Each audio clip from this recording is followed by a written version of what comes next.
All right, we'll call the Tuesday, April 2nd, 2024 Williams County Board of County Commissioners meeting to order. Beth, will you call roll? Barry, Here. Corey, Here. Bo, Here. David. Here. We have a quorum. We will continue. We will start with the Pledge of Allegiance. I pledge allegiance to the flag of the United States of America and to the republic for which it stands, one nation, under God, indivisible, with liberty and justice for all.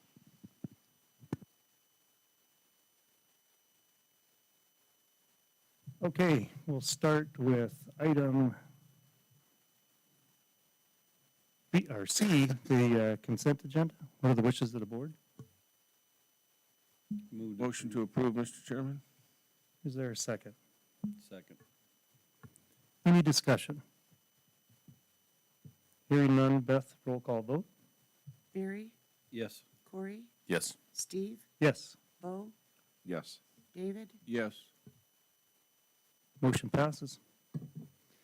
Okay, next item on the agenda is public comment. Now, this is public comment in general, not related to planning and zoning. If anybody wishes to address the board, now is the opportunity. Again, if you're here to talk about planning and zoning, we'll open that up later. Okay. Moving on to item D, bid openings and proposals. First one is County Road 17. Is Dennis on? I am. Can you hear me? We got you. Okay. Make sure you speak up too. Okay. County 17, engineer's estimate, $4,607,712. First bid, Central Specialties, $4,361,846.96. Next bid is Graytech,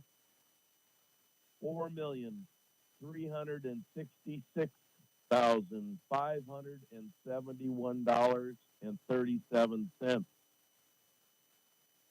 Next is Mayo Construction, $4,568,763.18.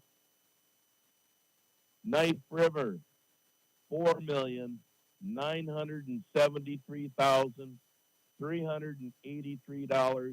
$4,973,383.31. And that's it for those. The low bidder, Central Specialties.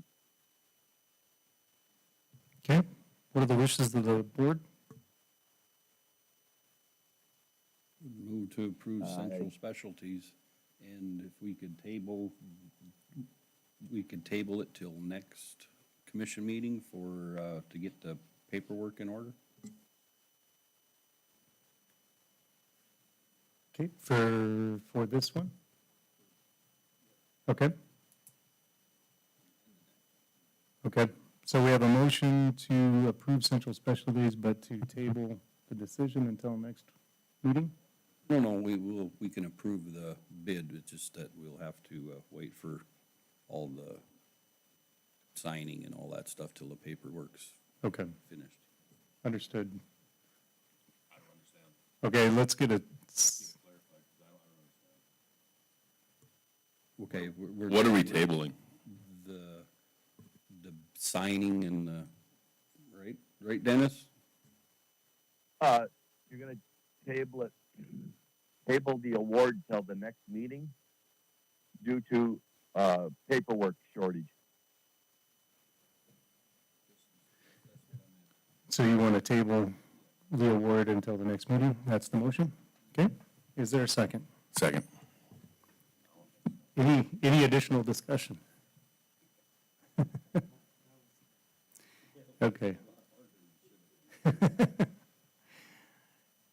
Hearing no other discussion, Beth, roll call vote, please. Corey, Yes. Steve, Yes. Bo, Yes. David, Yes. Barry. Yes. Motion passes. Okay, Dennis, Okay, County Road 19, engineer's estimate, $17,200,930.10. Central Specialties, $15,136,901.41. Graytech, $15,512,052.85. Mayo Construction, $16,716,668.93. Knife River, $16,776,398.81. And again, we are lacking our paperwork on our end, so we'd like table. Okay, what are the wishes of the board?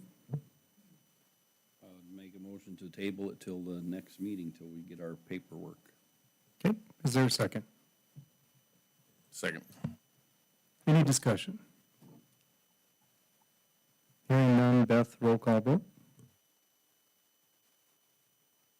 Steve, Yes. Bo, Yes. David, Yes. Barry, Yes. Corey, Yes. Okay, motion passes. Anything else, Dennis? That's it. Thank you. Thank you very much. Okay, moving on to item F, planning and zoning. Okay,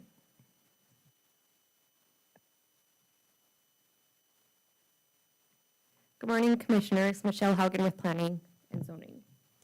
First item we have today is LU-0010-24, which is Ed Rentamaki on behalf of David Nelson and Christopher Nelson.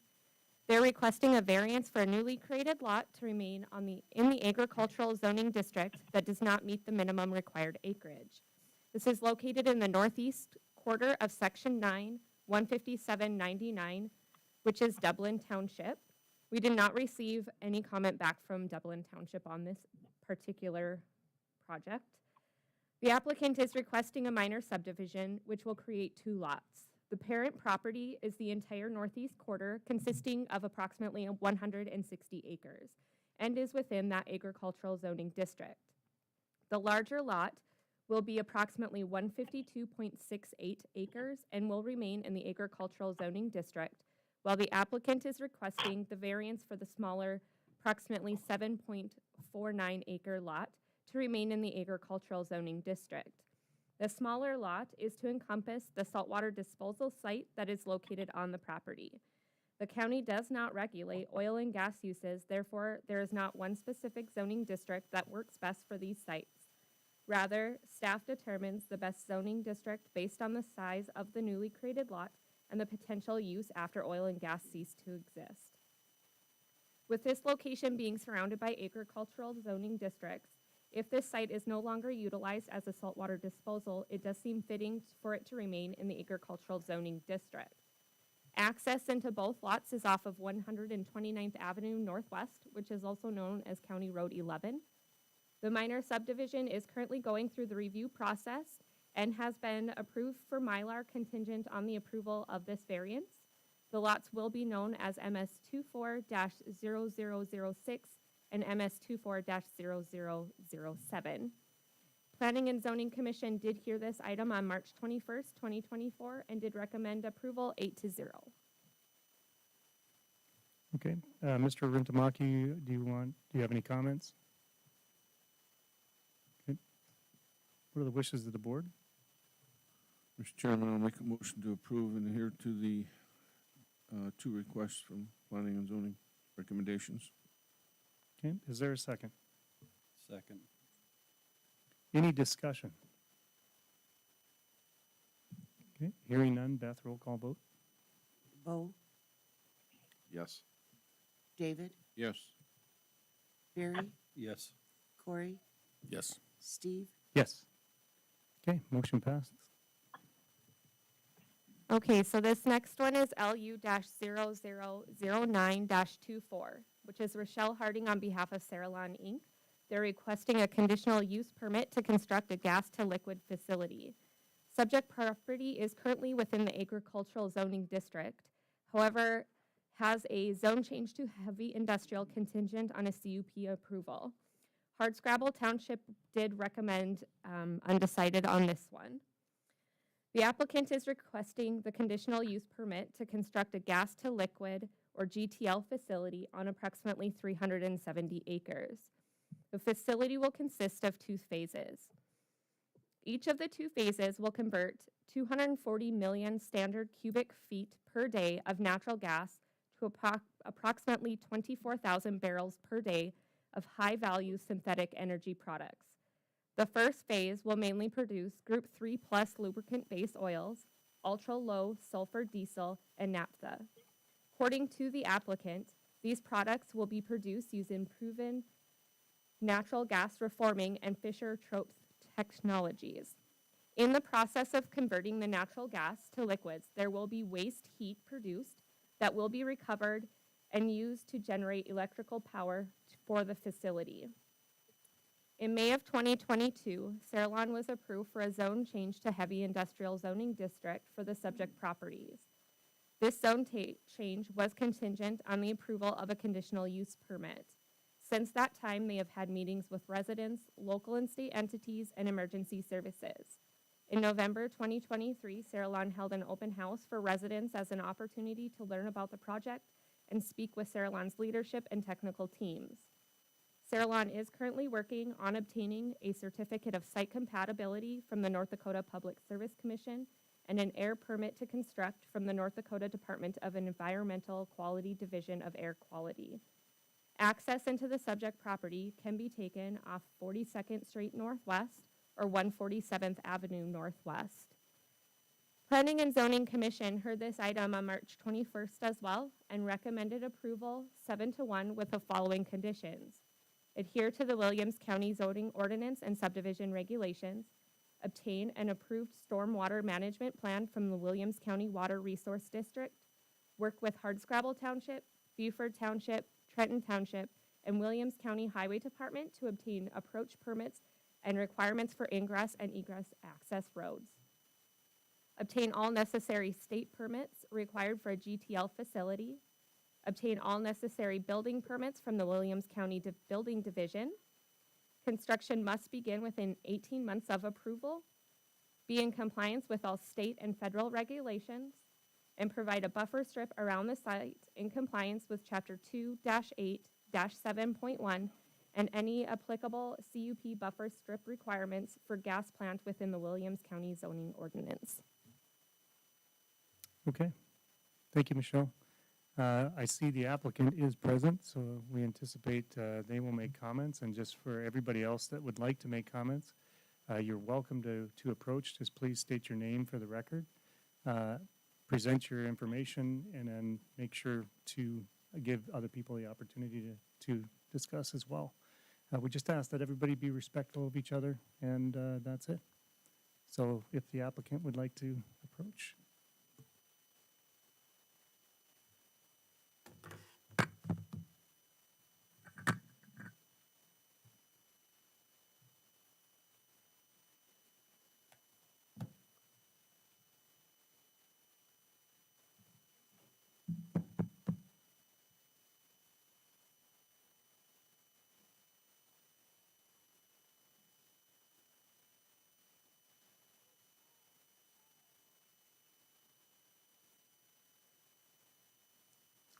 There we go. Technology at its best. Here we go. Good morning, everyone, county commissioners, county staff, and community members. I apologize, I've got a bit of a cold, so hopefully I won't be coughing and sneezing through all of this.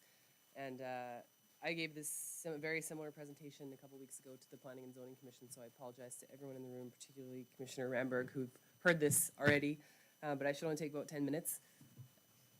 Make sure to state your name for the record. Yes, that's I all. will. Yeah, all right. Thanks, Rochelle. Thanks, Steve. My name is Rochelle Harding, and I am Director of Sustainability and Engagement for Saralon. And with me this morning also is Nico Dersma, our CEO of Saralon Inc. We really appreciate the opportunity to provide this overview about our project, including its benefits to the county and the state, and our efforts to mitigate potential impacts. Cerrelon is a privately held, globally focused company based in Calgary, Alberta. We have brought together a team with extensive global GTL experience, and many of our leaders and technical experts have been working together for decades. We have chosen Williams County as a location for our foundational GTL facility because of the ideal attributes of the Trenton location and the strong support we've received from the state of North Dakota and from Williams and Mackenzie counties. Our project will convert clean natural gas into high-performance synthetic energy products using a suite of proven technologies. We are proposing to develop 2 GTL facilities on the same site, each using approximately 240,000 million standard cubic feet of natural gas per day to produce approximately 24,000 barrels of product. In phase 1, which we plan to have operational in 2028, we will produce Group 3 plus base oils, ultra-low sulfur diesel, and naphtha. And I'll speak a bit more about these products later on in the presentation. State officials view this project as an innovative and adaptable in-state solution for managing surplus natural gas that aligns with the state's long-term energy and environmental goals. This project provides strategic energy self-sufficiency and security benefits by harnessing excess natural gas to generate premium energy products in-state and by contributing to the growth of North Dakota's downstream industry. The project will create local jobs and business opportunities. It will generate tax revenue in Williams County, and it will support economic growth across the state. As Michelle mentioned, the project will also generate excess power to be sold into the electrical grid and will enable the strategic development of carbon sequestration infrastructure in the region. Continuing to build out the existing industrial base in the Trenton area will bring improved utilities and services to the area, further stimulating economic growth in the region. We chose Western North Dakota for our project because of the abundant natural gas supply, suitable geology for carbon sequestration, and transportation access to markets. The North Dakota Department of Commerce identified 9 potential sites and provided us some information that we incorporated into our site selection study.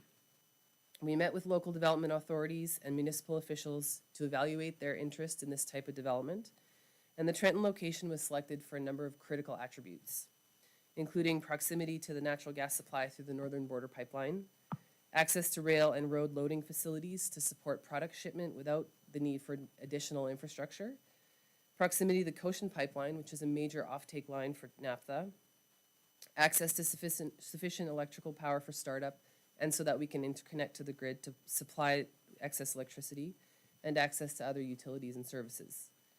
As noted by the Williams County planning official at our 2022 zoning hearing, this location is aligned with the Williams County Comprehensive Plan because it is adjacent to existing industrial facilities and a major roadway.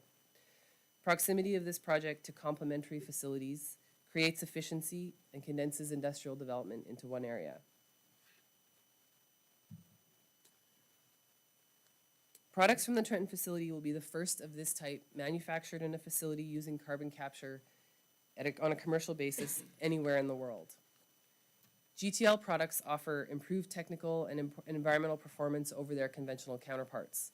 Specifically, Cerrelon's base oils will be premium quality synthetic fluids classified as Group 3 plus base oils, which are the best base oils currently available. Use of these base oils increases engine efficiency and creates fuel and greenhouse gas emission savings. Base oils from the Trenton facility will be the first Group 3 plus base oils produced anywhere in North America and will reduce the need to import these products. Cerrelon's ultra-low sulfur diesel will be a drop-in alternative for crude oil-derived diesel that offers a higher cetane level and a cleaner engine burn with reduced emission levels. Unlike conventional diesel, GTL diesel is non-toxic, nearly odorless, and is more readily biodegradable. Naphtha is a mixture of hydrocarbons that can be sold for further processing or used as a diluent in the Canadian oil sands for pipeline transport. We have some samples of all these products here available if the commissioners would like to see them. This will be a highly regulated facility, and the Williams County CUP is only one of the many requirements we have to meet. To secure the necessary permits and authorizations we need, we must demonstrate that our project can be operated safely and that we are working to mitigate any potential adverse impacts on people or the environment. Government decision makers must also consider the suitability of the site we have chosen and the economic benefits that the project will bring to North Dakota. There are a number of key permits we need from the county, the North Dakota Public Service Commission, and the North Dakota Department of Environmental Quality. We have completed or are working on a number of studies to support these regulatory applications. In addition to these key permits, there are a number of other requirements that we need to meet to protect the environment and public and worker safety, including design specifications, security standards, environmental management plans, and response plans. The proposed site was conditionally rezoned to heavy industrial in 2022, contingent on us receiving a conditional use permit. Our CUP application described how the facility will meet CUP evaluation criteria established in the ordinance, and we were pleased that the Planning and Zoning Commission recommended approval of our application to this board. The property is adjacent to existing industrial and zone land, with both operating facilities and proposed developments, and is adjacent to major roadway and existing rail infrastructure.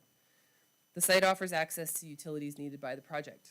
Most importantly, natural gas feedstock, raw water from the Missouri River, and options for connecting to the power grid. We have completed sufficient engineering to confirm that the property is large enough for both phases. We have completed geotechnical investigations to confirm that the property is suitable for construction. We have completed a conceptual grading and drainage plan to confirm that a stormwater system can be designed to manage, store, and test runoff prior to release to any adjacent waterways.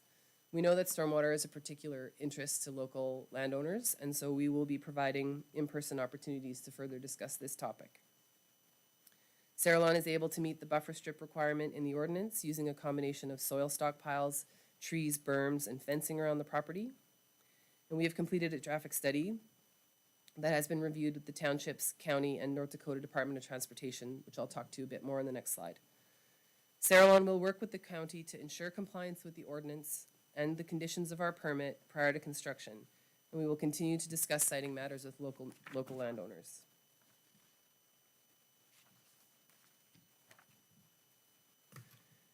Mitigation of potential project effects begins immediately with engineering design, where safety and environmental protection are considered in every decision.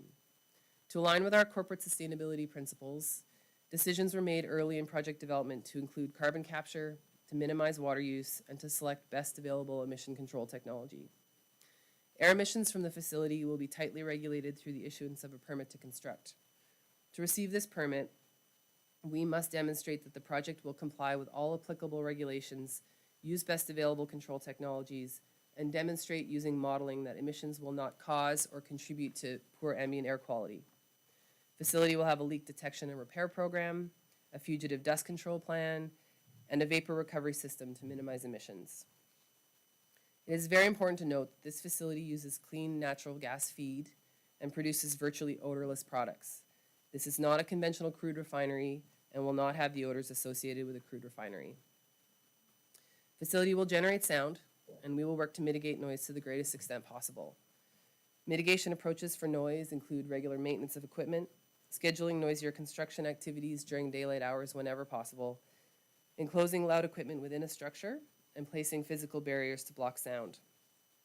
As I noted, we are able to meet the buffer strip requirements in the ordinance, and we feel it's important to focus noise mitigation efforts on the adjacent farmsteads, and we'll continue to work with neighbors on how best to design the buffer in those areas.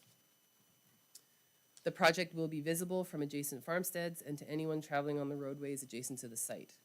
We will, where feasible, incorporate best practices for lighting, including aiming floodlights down, fully shielding light fixtures, using the minimum level of illumination necessary, and using lighting controls such as motion sensors. As I noted, we have completed a traffic assessment to meet North Dakota Department of Transportation requirements. The study looked at historical traffic data that we collected at intersections of interest in 2023, traffic plan for both of our phases, and assumptions about growth in the area, including other development proposals that we are aware of. The study includes recommendations for improvements to the two adjacent township roads to accommodate increased traffic to and from our site. We've started discussions with the townships and the county to determine how these necessary upgrades will be completed and to plan for ongoing maintenance of those roads. Our primary site entrance will be on 42nd Street with a second access on 147th Avenue that will only be used during construction, plant turnarounds, and for emergency egress. We have made a commitment to adjacent residents to restrict traffic on 147th Avenue during operations, and that requirement will be included in contracts for suppliers, service providers, and employees. The North Dakota Department of Transport requires a study that's based on capacity only, and the findings of our study did not recommend any changes to access from Highway 1804. However, we have highlighted the need for a turning lane on 1804 at 147th because we know this is a safety concern for existing residents, and our additional traffic through the area makes this a greater concern. We haven't determined yet how and when that turning lane could be installed, but we are advocating for it with the state. And as a final item, I'd just like to talk about our approach to stakeholder engagement. We believe that transparent, open, and two-way communication is critical to building strong relationships that benefit both Sarillon and the community. This approach is demonstrated every day by our leadership team and defines how we work with neighbors, landowners, partners, businesses, and government. We have had frequent communication with state and local officials and staff from an early stage in project development to align the project with the objectives and requirements of state and local governments.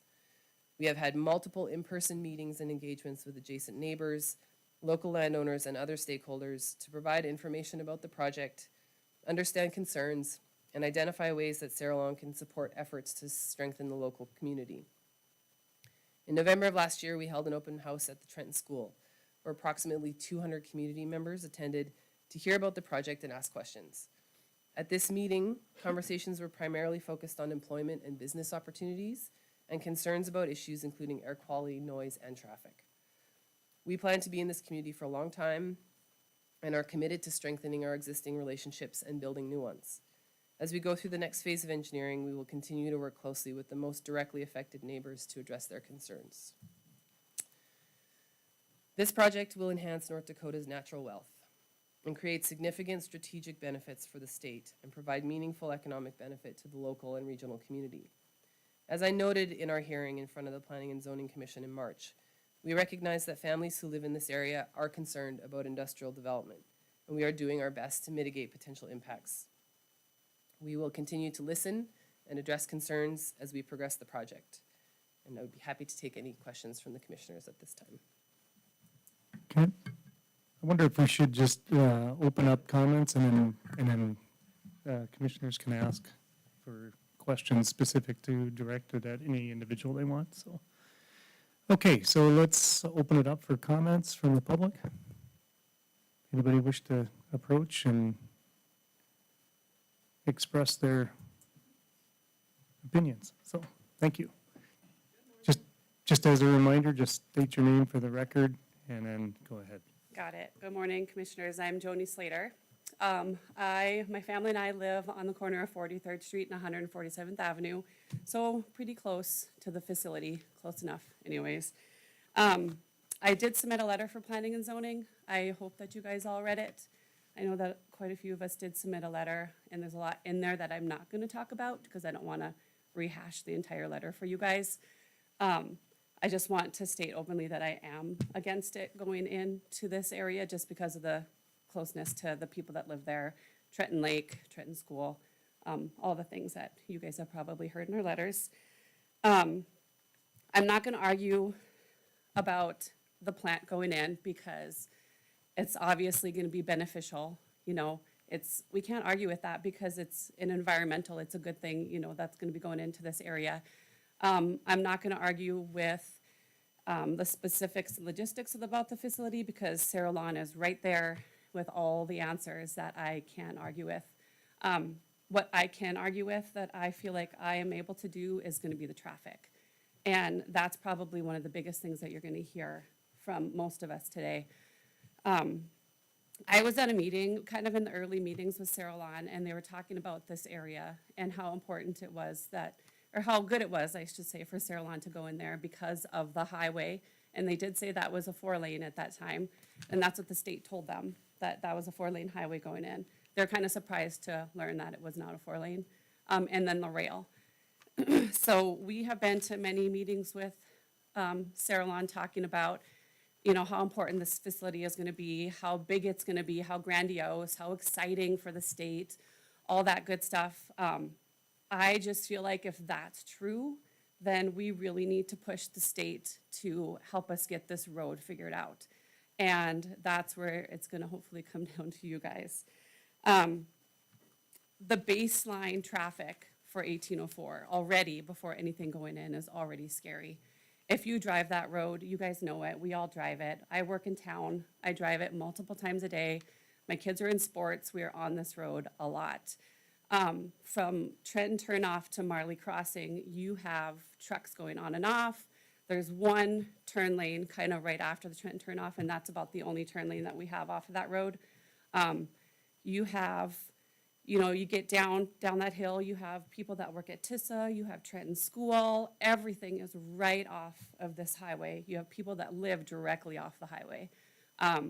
Then you get to the casino and you get to our approach on 147th Avenue, and you have to watch every direction. You have to watch for people coming behind you that are passing you because it's the first free spot to pass out of Trenton, and people are ready to pass right there at that spot. You have to make sure people aren't passing coming from Montana. You have to make sure nobody's going into the casino. There's lots of places.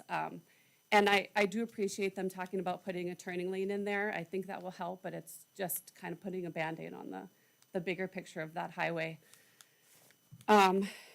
This facility is gonna be big. You guys all know that it's not gonna be the only facility to go in there.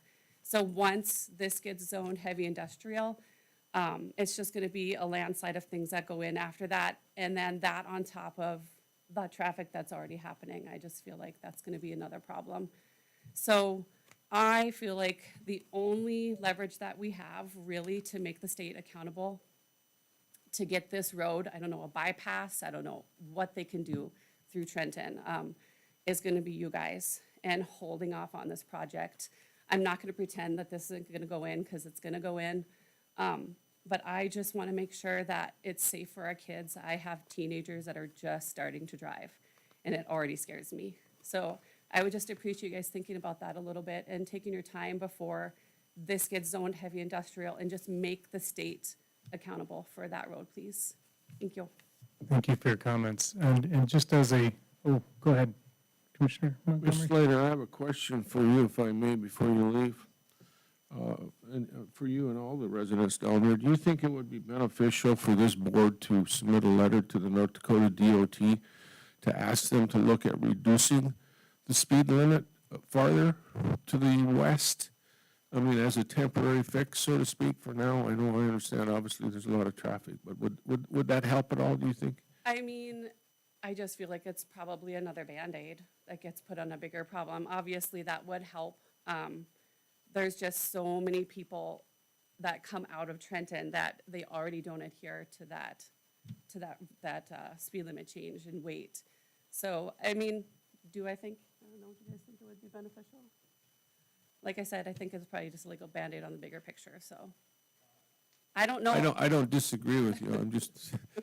I know, it's a The big- unfortunate thing of sitting in this chair for 20 years with the state DOT, so I know, a lot of times they're reactive instead of proactive right. on our situations out here. So hopefully, we'll continue to put the pressure on them to get something done down Well, there. and I don't know how that works. I don't know how the pressure on the DOT works. Like, I wish I knew that and we could figure that out, but I feel like they are very, very excited for this, the state of North Dakota. It's a very positive, big facility going in. They want it in. So we have the leverage right now to hold off on the zone change, to be like, okay, state and DOT, you got to get this figured out before we even say this part happens. Because once this happens, it goes heavy industrial. We know, we've been through this before. We know that we're sunk. Then it's just nothing's going to happen. They'll click their boxes, they'll check their things that they need to do, but it won't be something that gets finalized, I guess. I think it's fair to make the public and everybody here at this meeting know that the Director of DOT, Mr. Ron Hinkie, is on the call and is listening right now. Good. So you are speaking to those who can affect change. So, Okay, that's good to know. Okay, thank you. And thank you. just so you're aware too, I mean, in the last couple of years, in the last 3 years, we've had conversations with DOT about 1804. This will help in our leverage to get them to do something, because Marley Crossing has been an issue for a long time.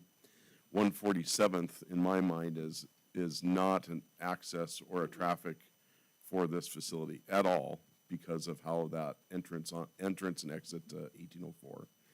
But, I mean, the discussion with the DOT is, how do we relieve the traffic through Trenton, period? Right. Which means the traffic is gonna have to go on Highway 2 west farther.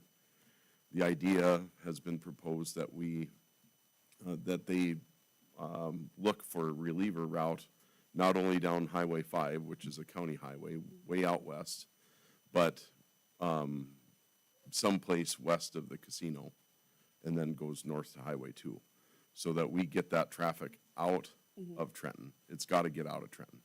There's no reason for that to go through there, and we have to right now, but the DOT has to make a plan to get that out of there. It's going to have to get done. Thank you. Thank you. Anyone else like to approach?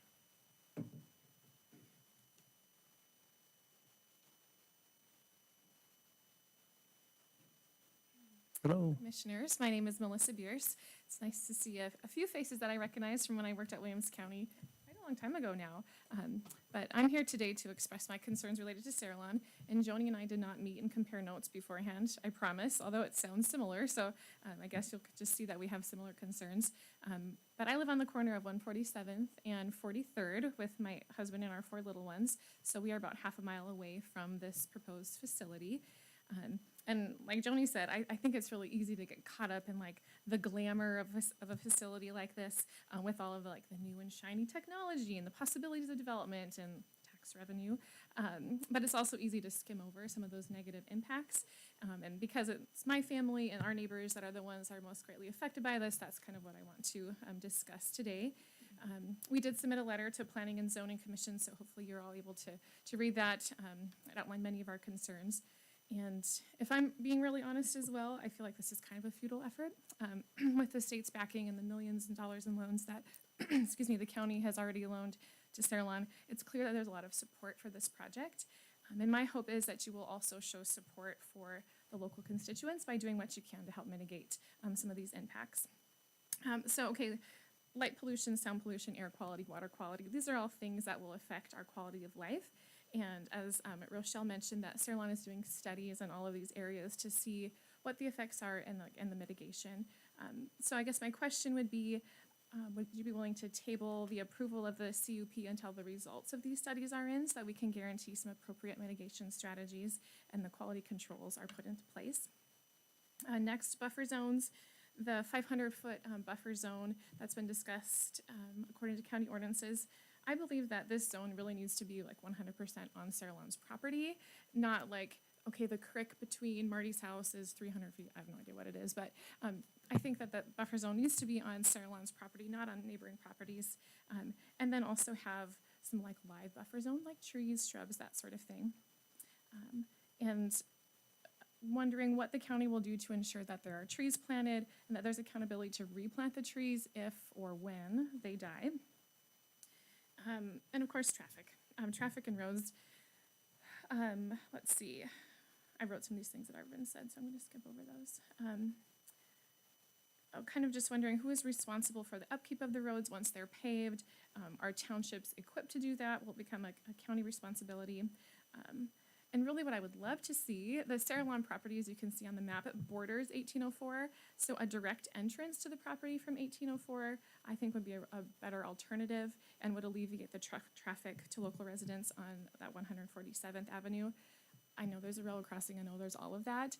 And even potentially like that secondary entrance that they need that wouldn't be used as often, I'm not sure. But as mentioned already, 1804 is already dangerous with high traffic, turning lanes, passing lanes. People use the shoulder to pass. I mean, it's kind of a wreck out there. So my final request is kind of a big one, but I'm asking that the commission just kind of throw your weight around a little bit and ask the state and make them step up to the plate and take responsibility for making 1804 safer before construction on Sarah Lawn begins.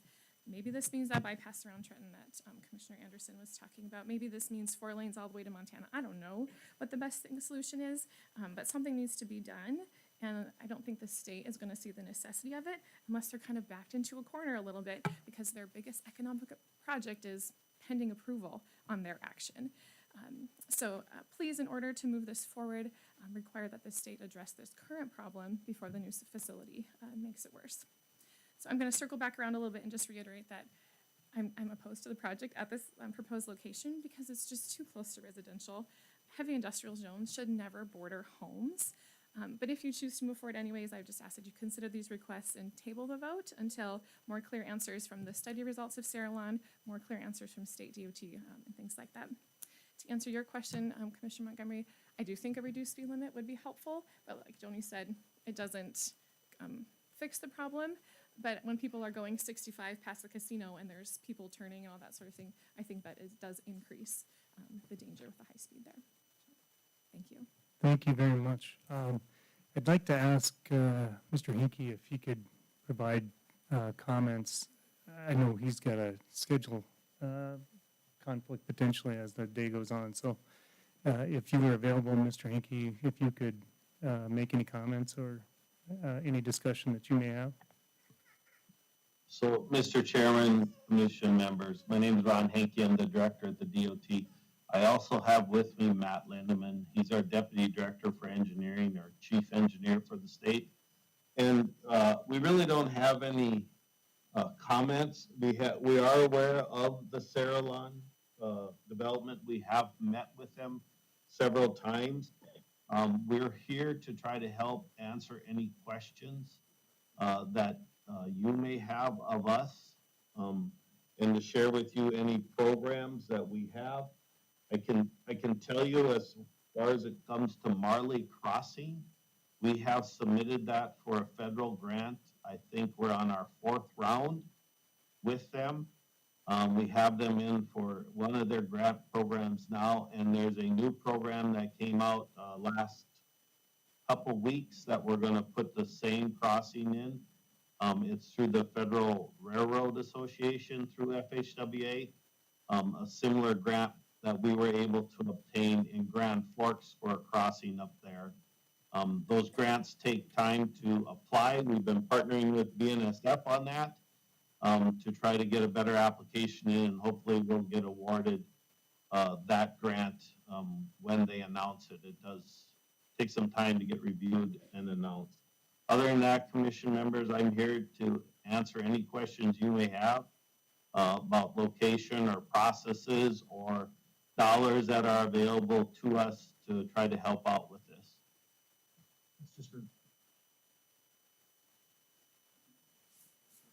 Mr. Hinkie, Bo Anderson, County Commissioner. So one of the things that was brought up was a private entrance off of 1804 into the Sarah Lawn property. Would the DOT at all entertain another access point there that would go from 1804 south? I understand BNSF would be involved in that too, but is that something that could be done?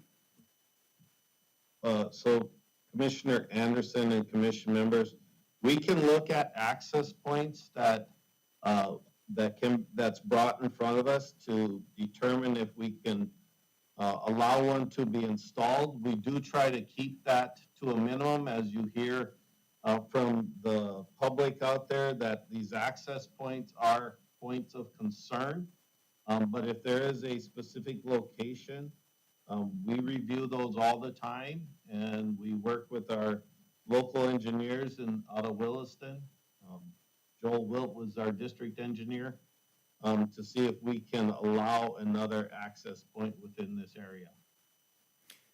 Mr. Hickey, a couple quick questions. Steve Kemp, County Commissioner. The items that have been discussed thus far have been related to, reducing speed as well as adding turn lanes. I know there's also a grade separation effort in building an overpass over the rail as well, but those things, to me, don't seem to be terribly costly or difficult to implement. Is that true? And if so, what kind of outlook for turning lanes? I mean, clearly there shouldn't be any cost associated with the reduction in the speed limit, but could you speak to the turn lanes and the cost potentially of what that would be?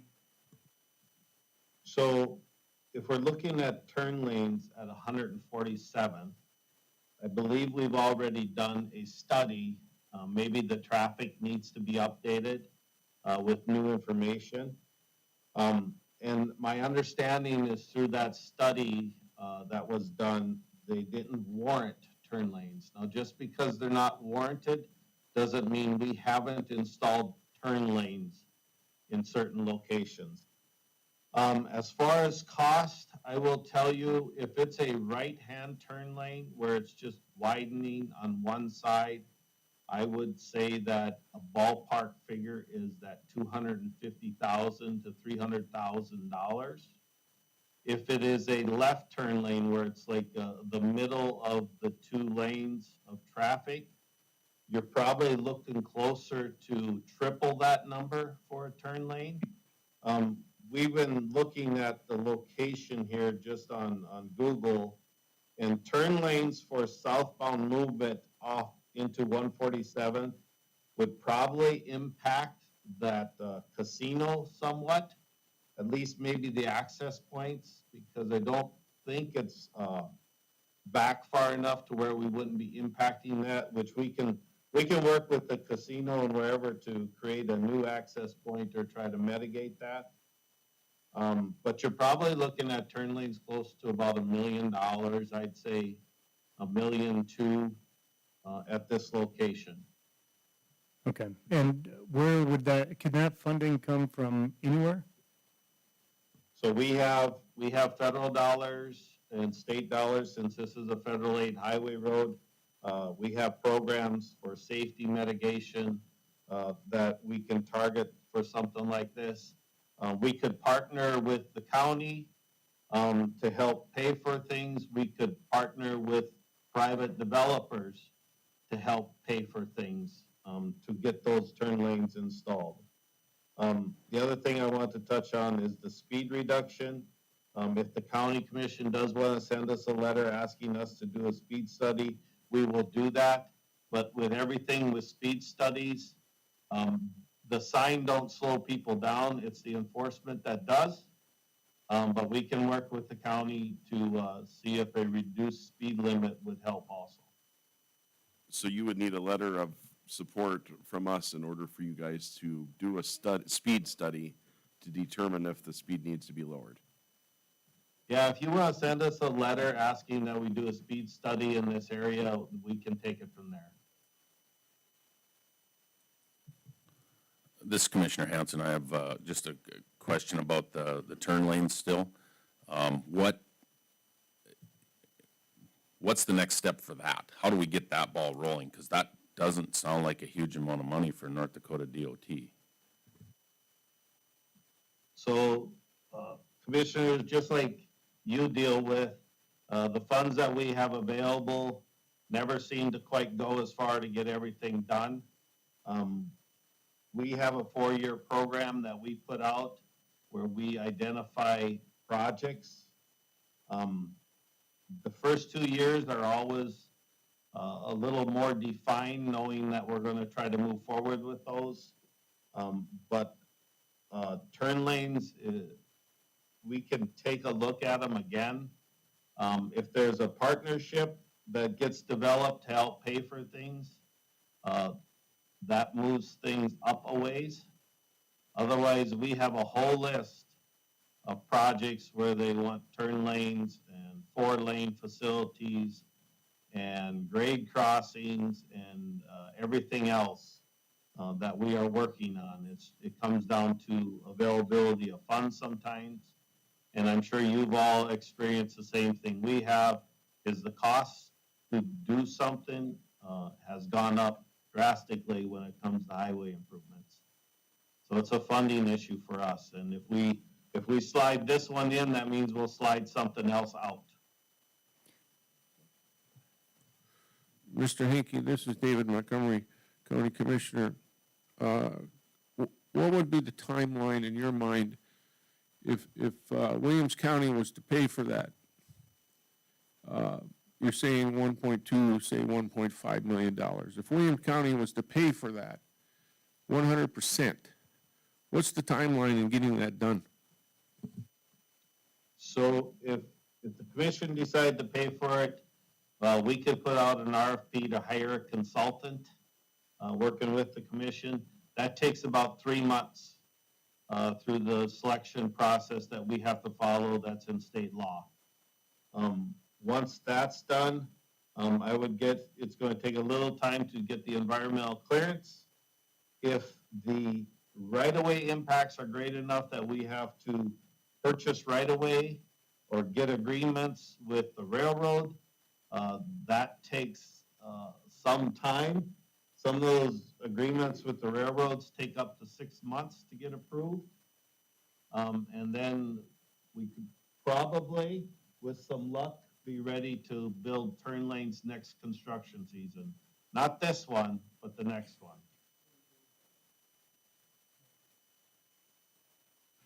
2025, you're saying? Yes, sir. Mr. Hinkie, could you speak to the safety of the crossing at this point? As I understand it, the BNSF has identified this as one of 2 of the most dangerous crossings in the state of North Dakota. So I think BNSF, that's their priority, if I put it for their system. I think Grand Forks was their number 1, and that one's been taken care of. That's why we're partnering with BNSF on the grant application to try to get federal railroad dollars to help build the crossing. Even with that, the one in Grand Forks is a 50-50. So 50% of the dollars are federal, 50% of the dollars are state and city dollars to build that one. Don't want to throw out a number to try to guess what something like this would cost. But I would say it's the tens of millions, probably 40 million. And it's probably, we'd have to build a bypass first so we could get the dirt put in place, and that would have to settle out. And it would probably take us another year after that to get the bridge in place and finish paving it. So it's a 2-year construction cycle once we get all the environmental clearance done for the site. Thank you. I apologize for all the questions. One more from Steve Kemp. Is there any precedence for doing roundabouts? And I'm speaking specifically on 1804, but right in front of Trenton School, in an effort to keep traffic slower on the on 1804 in front of the school. Is there any precedent for that, or could that be a possibility as well? So roundabouts are something that we've invested more in. It's a real mitigation when it comes to T-bone type intersections, where there can be crashes that are that T-bone nature. They are fairly large, especially if you got a lot of trucks. But looking at a roundabout is a possibility. It functions way better when the traffic is equal amounts roughly in each direction. But that doesn't mean it has to be that way. Okay, So it can be looked at, yes. Perfect. We've got a member of the public that would like to ask a question, I'm assuming. Okay, my name is Sheila Hoffman. I live also on 43rd Street and right off 147th. I'm wondering how much does it cost to just put a stoplight right there? That would slow the traffic down. That's my only question. Just a stoplight right there. Then those guys that are speeding around would have to stop. So commission members, when it comes to a stoplight, there are federal warrants as to when dollars can be used to install those. And if you don't meet the federal warrants, we have not installed stoplights. We could do a study to look at it, but the traffic numbers have to be quite great to warrant a stoplight. Okay, and then, sorry, Bo, last one, because roundabouts obviously are in my mind, but I mean, would a roundabout make any sense on 147th? So a roundabout at 147th could possibly work. We'd have to acquire land probably towards the west there, north and west, to do that with the railroad tracks so close together to 1804. And we are installing one in another city where the tracks are this close. The railroad companies don't like it, but we have been able to mitigate some things with them where when there is a train in the area, we will stop traffic in all directions while the train goes through, so we don't inadvertently back somebody up or to where somebody's sitting on the tracks when the train's coming. Understood, go ahead, Bo. No, that, I was just gonna make a comment on the stoplight. DOT has told us there's not enough traffic on Highway 2 and the 1804 intersection for a stoplight, because they're redoing that intersection completely, just as a sidebar.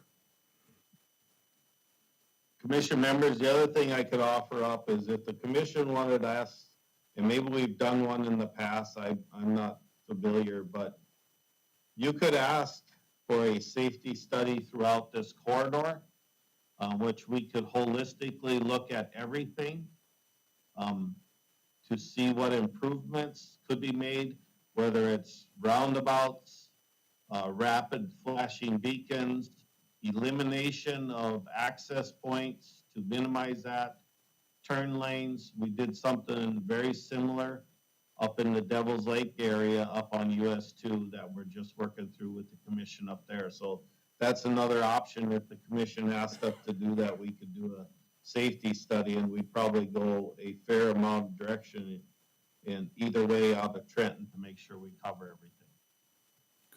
Could this include the possibility of a future reliever route that would transfer traffic further west on Highway 2 and then south to 1804 instead of going through Trenton? So you're talking a bypass or a different way around? Correct, yeah. That's a more extensive study when you start getting into that. That would take a lot longer time than just a safety study through Trenton. But it could possibly be an option that comes out of the study to mitigate concerns. I've mentioned this to a couple other DOT folks over the years, so in case it has not been pushed up to your desk yet, I mean, the discussion has been, how do we get the traffic out of Trenton? So I understand there's a railroad, there's a lot of geographic features there in Trenton that make it difficult, but I think if we go further west on Highway 2 and then find a route south, that's gonna be our only option. But just to put it on your table so you can think about it.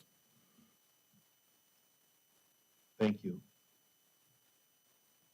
Would anybody else from the public like to address Mr. Hinkie or make comments? I would like to. Can anybody hear me? Yep, hold up 1 second, Steve, if you don't mind. Go ahead. This is Roger Bierce calling. And talking about a turn lane there, that'll be helpful for our local traffic. A lot of times trains will sit at that crossing and block that crossing for up to an hour. So if there's a turn lane put in there, that won't do us any good. I want a turn lane for sure. But as soon as one truck pulls onto that crossing, there's no other vehicles that can get on it. Do you understand what I'm trying to say there? Yeah, Roger, There's that's not one room thing. for I appreciate that comment, because I've hauled hay out of there before, and a 48-foot drop deck and a standard semi-tractor, literally the bumper of my truck is on 1804, the shoulder of the road, and my trailer barely clears the crossing arm. So that's the room that's there. Yeah, A roundabout, I there's not think. enough, but there's a train. Yep, correct. So I don't think a roundabout will help, because what do you do when that crossing is with one truck on there? Where does everybody else go? Yeah, I think he just confirmed that. Stop. He shuts down all the Stop. traffic when there's a train nearby. So, yeah, you're right. Yeah, so, and that's one of the problems with Saraline even using that as a road going into their site. It's just not feasible. There's 2 oil wells staked right on 147th. I'm not sure when they're coming, but this summer or next summer. And you know the traffic that creates.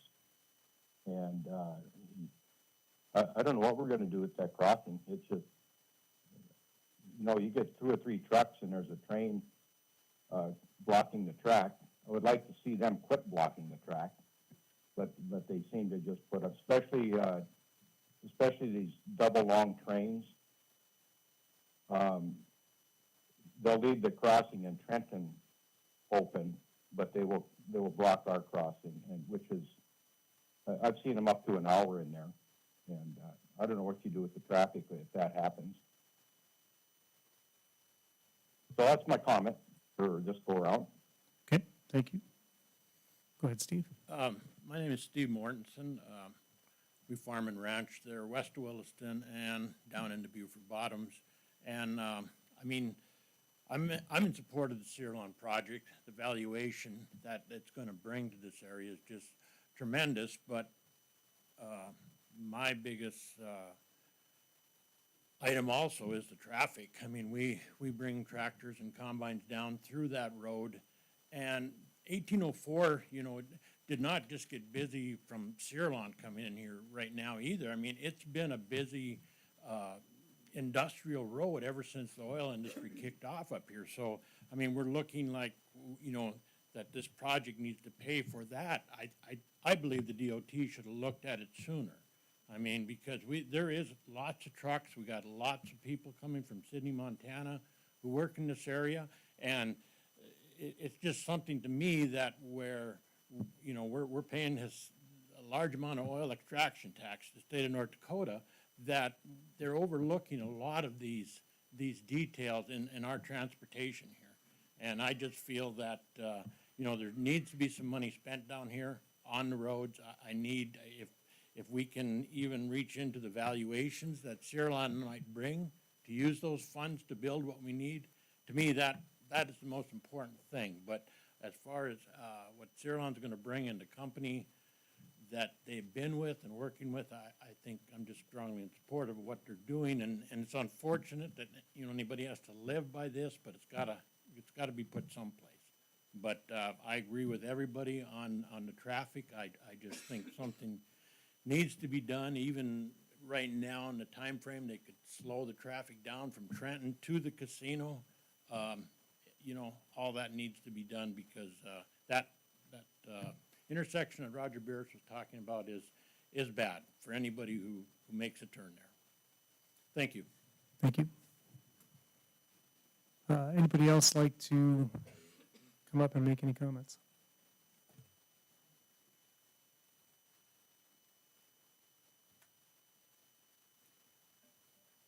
Hello, everyone. My name is Michael Bierce. Hoping I can give you guys an email my dad was trying to send, but wasn't able to get it in time. Can I hand that to you guys?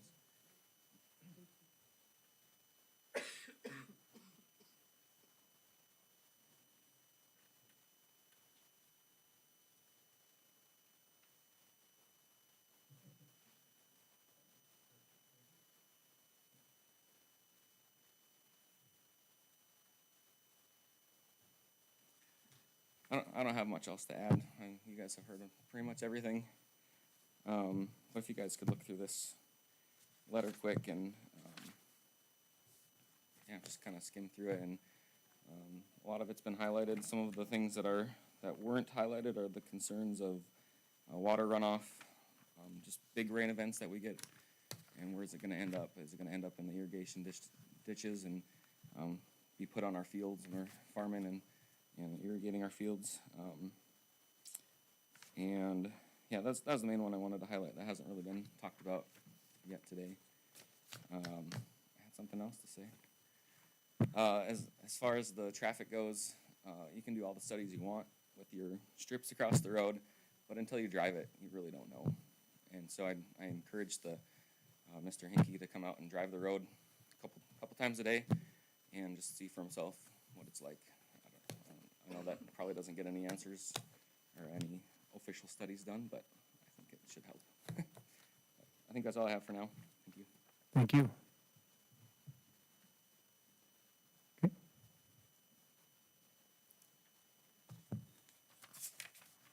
Okay. Commissioners, my name is Rich Garman. I'm with the North Dakota Department of Commerce. To echo what Mr. Mortensen said, I'm one of those Montanans that came to Williston a lot in the mid-'80s. I grew up just west of here, southwest of here a little ways. I went to college, my first year of college. It was University of North Dakota, Williston at the time, not Williston State College. I crossed the Marley Crossing hundreds of times. And as an 18-year-old, I made a lot of stupid choices and probably pushed it a little too hard sometimes and made myself unsafe. Everybody understands there are some issues on those roads. It's fair. Not to speak for Saralon, but to speak from the Department of Commerce, Saralon doesn't want to build a project either that has faulty logistics. It's just as important to them to be able to get into that site as everybody else, to get into their properties. So much like everybody else, they have as great a concern as everybody else to make sure the logistics getting into that property are safe and are efficient. They will work on that. We will work on that with them. The state will work on that with them. There may not be any distinct answers today, like right now, of this is exactly the plan that we're going to move forward with. But as I've worked with Saralon too, they are the most risk-averse, most well project managed, if that's a term, company I've ever worked with. And I've worked with hundreds of companies in my career. I've been a project manager most of my professional life. Saralon doesn't leave anything to risk. Nico drives me insane some days when he calls me about risk. I'm kidding, Nico, you don't. But every rock that they turn over, they want to know why and they want to know where. To talk a little bit about this project too, I know my numbers probably aren't exact, but the valuation that's been spoken about a couple times, that this project and the peripheral development around this project will bring not only to Williams County, but to North Dakota is unbelievable. My rough numbers push it close to doubling the valuation of taxable valuation in the county. That's mind-boggling. I can't wrap my head around how big that is. The other major contributing factor this project has for the state and for the county, and that we haven't really talked about, Rochelle touched on it slightly, is the use of natural gas that they're using. The amount of natural gas that this project will use is equivalent to approximately half of what's used by the entire state right now. We're about to hit a gas wall in the state of North Dakota within the next few years. It's varying on when it's going to happen. But what that means is we're going to run out of capacity to ship natural gas out of state. So what, right? What does that do? Well, the only way to shut the natural gas down is to back the oil off. You back the oil off, you back the tax revenue off, and then it's a domino effect from there. This project, along with others, this isn't the only one, this project, along with others, helps remedy that situation and helps keep our gas and our oil flowing, so it helps keep our tax flow flowing. I lived through a lot of times here when I was in the region, and we don't use the B word. I know it's the boom and we don't use that second word. That's a dirty word. But I lived through one in the 1980s. A project like this diversifies the product that we're very proud of and we have very abundant amounts of, oil and gas. It diversifies the ability, and it makes that product attractive on the world market because it produces a carbon neutral or a lower carbon product that the world is willing to use and wants to use, and it's going to beat a path to our door to use. It's going to take a product that we're very proud of and have in extremely abundant supplies and move it into the future. This is for my kids. This is for my kids' kids. This is a generational project. At $7-ish billion, this is the largest project ever conceived in North Dakota. To be fair, there are a lot of projects in North Dakota in that billion-dollar range, but this is by far the largest, and without a doubt, the most well-managed and the most well-planned and the most risk-averse project that I've ever worked on in my life. And it's not even a close second for any other project. I hesitate to say that because we have a lot of other great projects, but Saralon is in a class all by themselves. So I urge you, work with Saralon, but please don't hold the project back because of this question. Very important question, but we'll get it answered. So those are my comments. Thank you. Thank you. I assume there may be more that would like to make comments? Commissioners, this is Ron Hankey. If I could, I need to jump off. I have to get to a 9 o'clock meeting that I have a prior commitment on. I will share with you this. I will get out there with my chief engineer to drive this road. And I will commit to doing a safety study through the corridor. We'll work with the commissioners to define those limits so we can figure out what all improvements we can make here. And I want to share with you, the commission and the township, we got approval for a flex fund this last session where we have dollars that we can spend off the state highway system. Otherwise, by law, we were limited to the state highway system. So township roads, county roads, there's an application process. I believe the commissioners are aware of that, or their engineer is. Make you aware of that, because I know there was also some concerns about upgrades and needs for some of the township roads that this facility is located along. And through that application process, it could be selected for those dollars. That is up to 100% state dollars. There's no match requirements because it's all state funds. Otherwise, commissioners, Joel Wilt, our district engineer, is always there to help answer questions or get information to the state, and appreciate the time with you. Just a Thank you. quick question, Yeah, if go I ahead. may, Mr. Hankey, while you're still on. This is Commissioner Montgomery. When we talked about the speed limit, you said something about a study. Do we need to still send you a letter requesting you to do that? If you would like the speed limit to be looked at before we get the study completed, otherwise, yes. Otherwise, that would be part of that safety study that we'll do. What's this, how long is the safety study gonna take? You know, time frame on that, I would say it's probably gonna be 4 to 6 months. What about a speed study alone, separate? Speed studies, once we get the requests, we can look at those fairly quick. So I would say within a month, usually we can have a turnaround on something like that. Okay, my opinion is we send you a letter separately for the speed study, so thank you. Thank you for your time. Thank you. Okay. Hello, guys. I'm Marty Bierce, and I got a few things to say about that. Just within the last couple of months, our local maintenance man had a horrific wreck on 1804 right there. Chum Ledoux was driving a Kubota tractor and got hit by a truck. It's in very rough shape. I don't know if you guys know that or what, but that all happened right there on 147th and 1804. That Kubota tractor exploded with that truck hit. So, Highway 1804 is a kid killer for the amount of traffic, the dangerous traffic, and the high rate of speeds there. The last 2 summers, 1804 right there has been under construction. I'm going to call it kind of a comical construction. The peanut butter job that they did to fill in the truck tracks was comical. We couldn't believe that was their fix to that problem. The indentation from the truck tracks. The water was, you could definitely tell there was 2 inches of water when you're driving down the truck tracks. So they came through, filled the truck tracks in like a peanut butter job, and that was good for that summer, okay?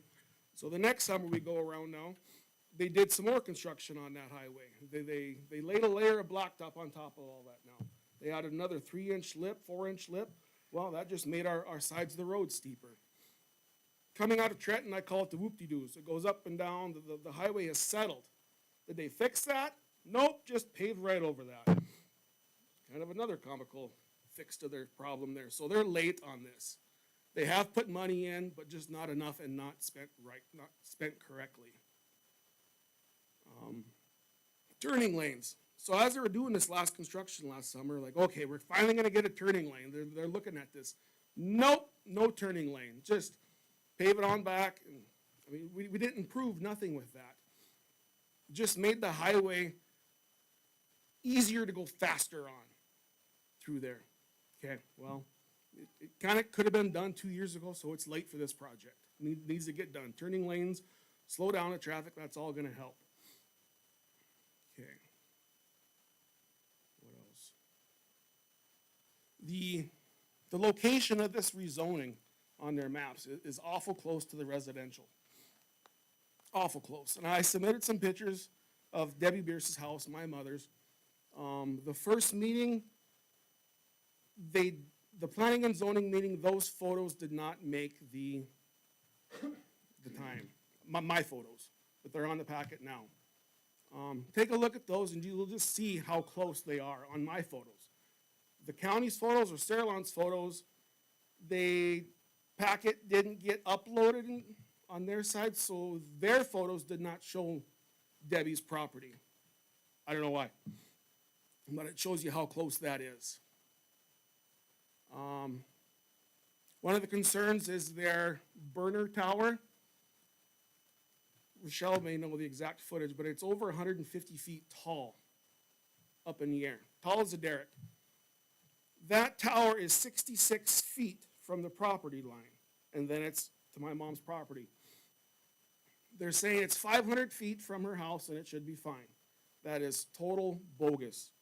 If you have a tower 150 feet tall and that thing falls over, where's it gonna fall? It's gonna fall on our property, okay? Keep that back. If that buffer zone is set back at 500 feet, it can all be on them. Another spot on there that I've kind of seen interesting was their oily water separation pond right next to the creek. Common sense tells you to stay away. If there was a 500-foot buffer zone on that, it would be away. The county, it's their natural barrier, trees, whatever. That could all be installed on their 500-foot back from the property line. Another comment was said about trees are hard to grow there. I can show you some of the prettiest trees in the state that Roger and Jody Bierce, Dave and Sheila Hoffman, and my mom have grown over the years. Trees can grow there. It takes some work, but it can be done.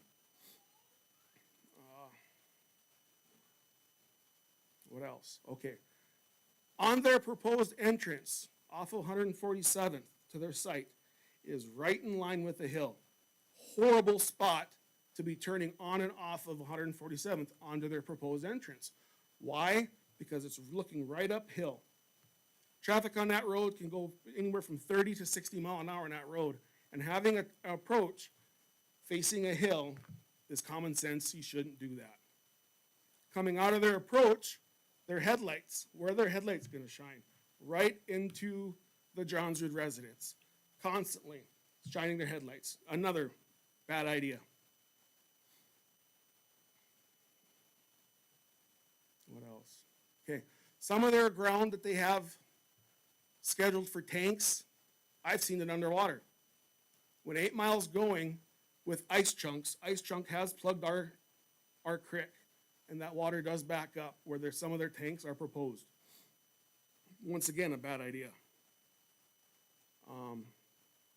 The size of this project looks like it could be slid over onto some currently zoned industrial land to the west.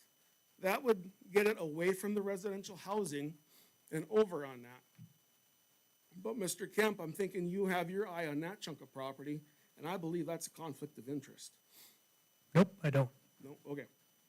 Well, then there's property there that they're not even asking about building on, which could move it away from the residents.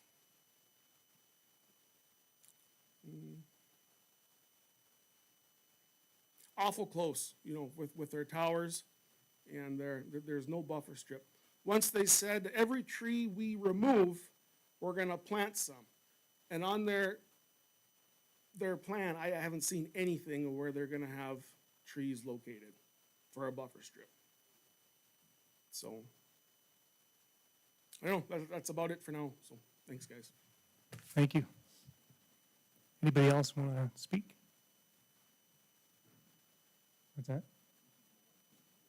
Oh, no. Right. Just want to give everybody, yeah, yep, just want to give people an opportunity.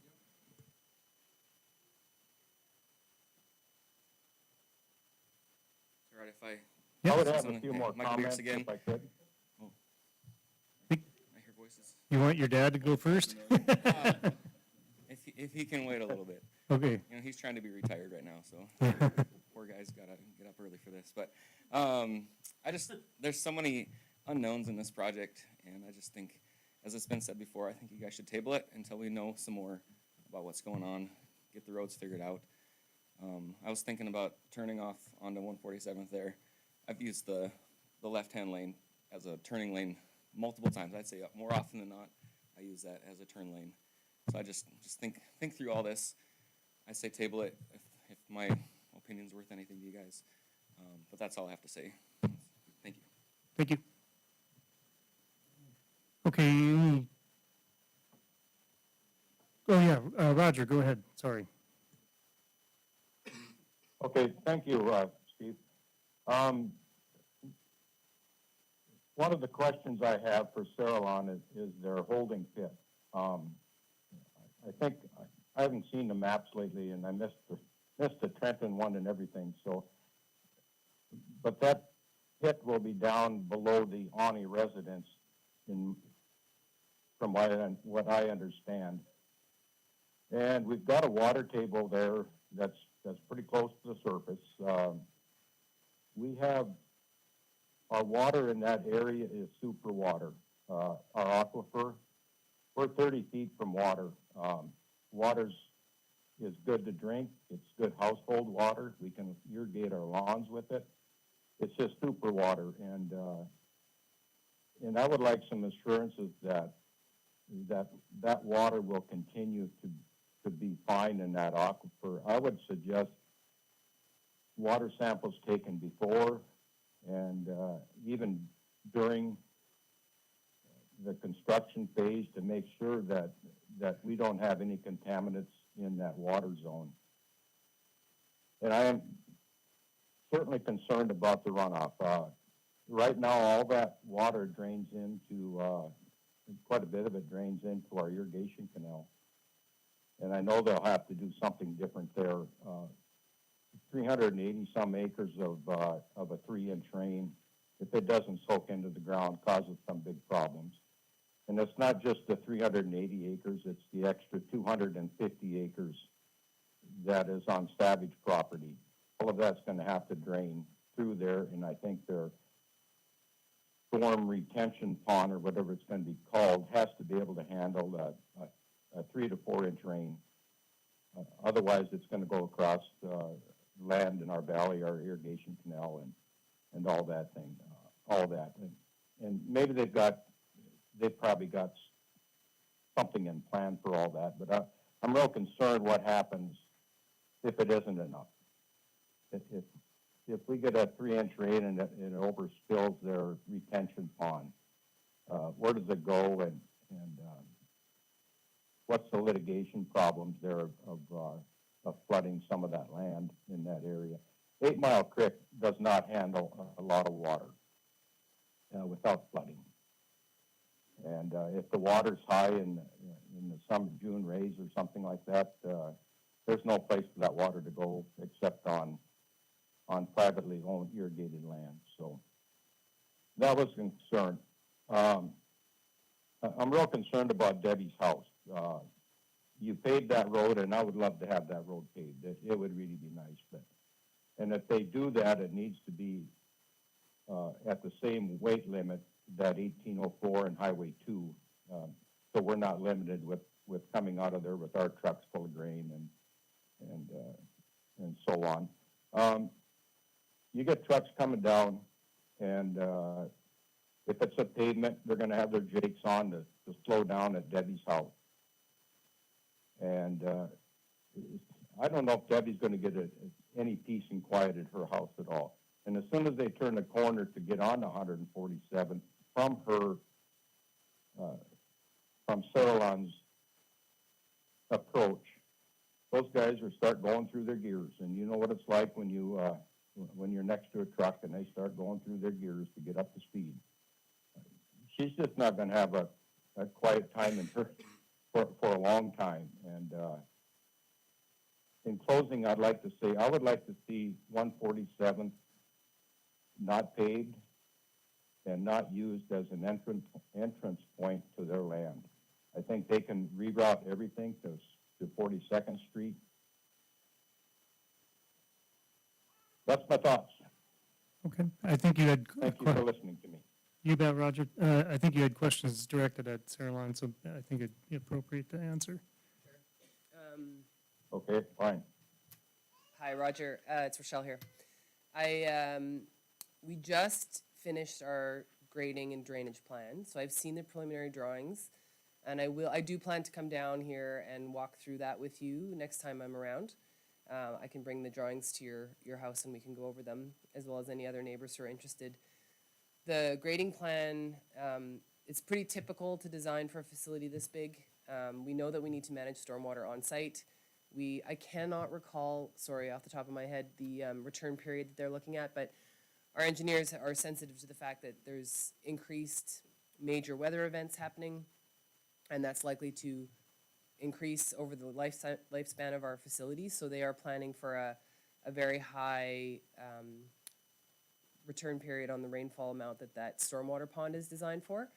So our design has a series of ditches and culverts throughout the facility that will collect all the rainwater, and that stormwater pond will be adequate for capturing a major storm event, testing to make sure there's no contamination, and then dealing with it. So like I said, I'm happy to go through all of that in detail, and I can bring one of our engineers down to go through all of that in detail with any landowners who want to do that. To your question about water monitoring, Department of Environmental Quality has monitors on that aquifer already. There's some on our property that they regularly monitor the water quality in that aquifer, and that will continue to happen after our facility is constructed. In fact, I think they were trying to install an additional well down there this year, and I'm not sure if they were able to do it this last year or are going to do that coming up. In terms of traffic on 147th, that will not be our regular operations access. We're going to require everyone to come in on 42nd, but we do need 147th for construction purposes because we're bringing in major modules from overseas. They're very large, and we've done a traffic study that has both input from the Department of Transportation in North Dakota and in Minnesota, because most of those units will be coming from Duluth. Based on the turn radius and access to the site, 147th is the only way to get those large modules down. So we will have to use that during construction. That's a small number of modules, like 10 very large modules. The community will be informed of when those movements are happening.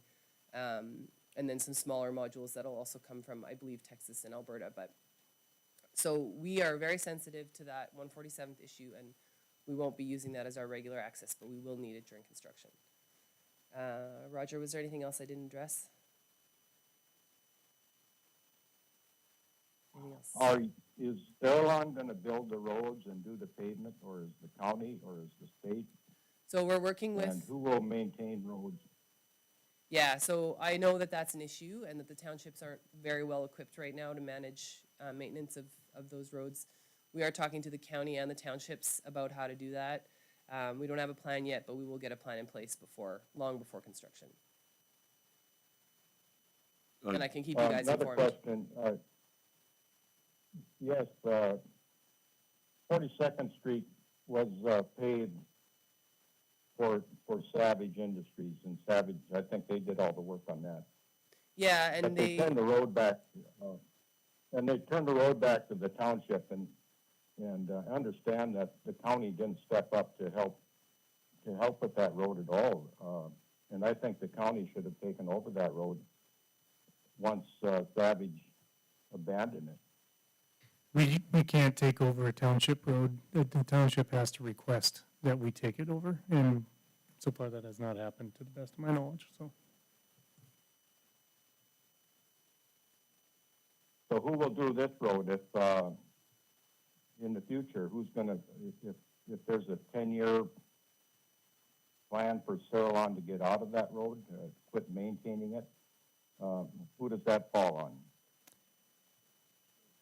Well, yeah, it's a township road. Until the township asks the county to take it over, we have no authority on that road. So it is 100% township. If they want to get rid of it, they can ask that we take it over, but that has not been done. Yeah, but you won't do it unless you get increased, right-of-ways, right? I apologize, Roger, could you repeat that? You won't take over a township road unless you have the right-of-ways to do it, correct? Unless they, Right-of-ways on townships are 33 feet, and you won't do it unless it's 66 feet from center, or something like that? 72 feet from center? Well, it ain't so much that of the right of way, it would be the township would have to, I don't know if you call it petition or, request the county to take it over. But I'm just guessing by the time, if this gets built and the tax revenue is what they're talking about, the township is gonna be plenty well heeled to be able to take care of that section of road. Yeah, the trouble with that is that, Hartscrabble it's a shared road with Buford, and it's a shared road with Trenton. So neither one of those two townships will receive any tax revenue from that plant. And they've got to come up with half the revenue off of that, or half the, expenses on a road like that, and they can't do it.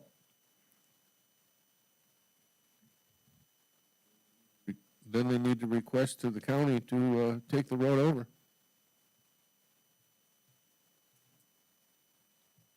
Lindsay, do you have anything to add to that? I apologize for, I think Lindsay has done a lot of research on this, and it might be helpful to make a comment with regards to this.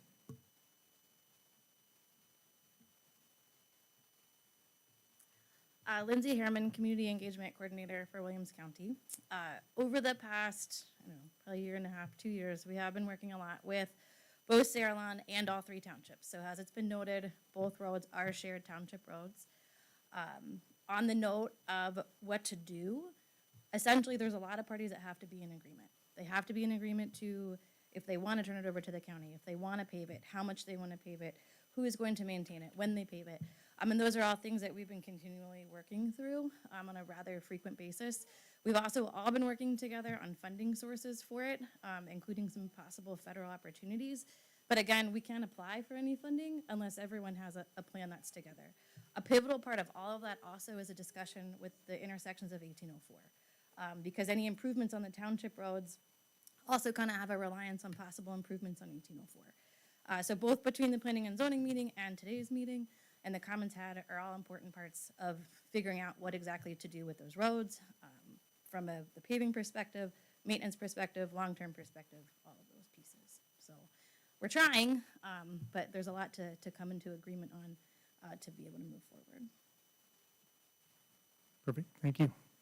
I think one thing that needs to be mentioned on 147th, if there is to be improvement, there has to be significant consideration for the investment that the farmers have put into that area that is based on township road specs, because there's new pipelines buried, there's utilities, there's all kinds of stuff put there in order to operate their farms. So we just have to be very aware of, we can't just turn it over to the county goes in and builds this massive superhighway. There's a lot of farmers that have got a lot of work done there that is gonna have to be preserved. So, Rochelle, I wish if you could address the thermal oxidizer tower and looks like something OWS dash oily water storage pond. Yes. So the thermal oxidizer, I wish I had, I apologize, Marty, I don't have the actual height. It's not 140 feet or whatever. It's quite a small piece of equipment that's only used when our vapor recovery unit is down. So the entire tank farm is tied to a vapor recovery unit because we don't want to lose anything off the tanks. That's valuable product, right? It gets taken in the vapor recovery and put back into the fuel gas system. If for whatever reason the vapor recovery unit is down, any emissions coming off those tanks needs to be burned so that they don't go to the air. So that's what that thermal oxidizer is for. There's 2 or 3, maybe even 4 of them on the Savage site right now, similar size units that the neighbors could go and take a look at, and I can send a map. I can't actually, it's kind of hard to see where they are now, but it's just like a backup, and it's not a flare, so there'd be no visual flare from it. It's an enclosed piece of equipment that's used for backup, and I can't speak to the height, but it's definitely not that high. And the oily water pond, I believe, is not located there in our current plot plan. And I can't actually speak to that. I would have to come back to you guys on the purpose of that because I believe it was originally designed to hold water that could come out of some process areas, but it's not actually oily water. It's just runoff. So I think it was just misnamed on the plot plan, but I would have to come back to you guys on that. So it is no longer in that area, because it looks to me, and if you go back to Marty's pictures, Yep. I would say within 20 feet of the actual 8 Mile Creek. Oh, no, we don't have anything that close to 8 Mile Creek. But I The oily, there's that funky little shape there. I mean, it says oily water on there. That's no longer there. I don't believe so. I'm gonna have to go back to my engineering team and confirm, but I believe it's not there now. So that would be runoff off the property that would go into that spot. That's my original understanding. Nico, do you know anything more about that particular? No, it's a very small piece of the infrastructure.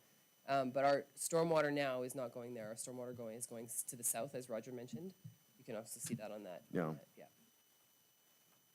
Sorry, I don't have any information about what. Okay, because I would find, it says oily water, so that's what I'm going off of. I would find anything like that next to a creek Agreed. totally unacceptable. Agreed. However, we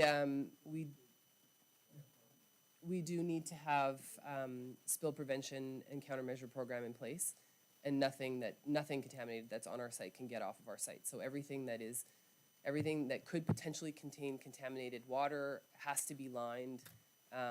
There's no way that anything could get into the creek if it's been contaminated that hasn't been tested. Right, we don't have any regulatory authority on water, is that correct? I couldn't fully answer that. It's not completely in our wheelhouse, but I just wanted to add that our zoning requirements for sensitive items such as natural shoreline, streams, rivers, lake reservoirs require a 100-foot setback, just so you're aware. And that setback is on the figure. That's what the lines around the creek are. 100-foot setback from the creek or from their property line? From the creek. The way I'll just read the paragraph here as it's worded in the ordinance. The minimum setback for all structures from sensitive areas such as natural shorelines of streams, rivers, lakes, reservoirs, wetlands, or other water areas shall be 100 feet from the furthest edge of the sensitive area unless more restrictive regulations require a larger setback. There are times where federal, state regulations require even further setbacks. Even maximum building height is also something that is listed in our ordinance, but it does say that any stricter items such as state or federal regulations would go into effect. Thanks, Cameron. Commissioner Anderson, do you have anything further for me? The thermal oxidizer, I mean, engineers say it has to go there. I guess if you have concerns from residents, and Yep. one is the thermal oxidizer, if you see the picture from the stake looking towards Miss Beer's house. Also, on the south of her property, there is, I don't know, it looks like something about CO2, something, export. Is that tanks, or what is there? It'll be a compressor and a subsurface line. And how big is that? I don't know what the compressor size would be, but the CO2 line isn't designed yet. It'll be whatever the third-party contractor decides is required.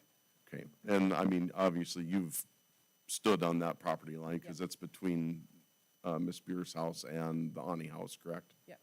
Okay. Just to answer your question about the location of the oxidizer, Marty had raised that with me, and I took it back to my engineering team to see if we could move it at all farther away. So right now, it's 575 feet from Debbie's home. And the location of that particular piece of equipment is designed, it's been optimized for distance from Debbie's house and distance from the tank farm, which is a security and safety requirement. So that it's there because it needs to be that far from the tank farm and that far from Debbie's house. That's as far away as we could get it. We did attempt to move it.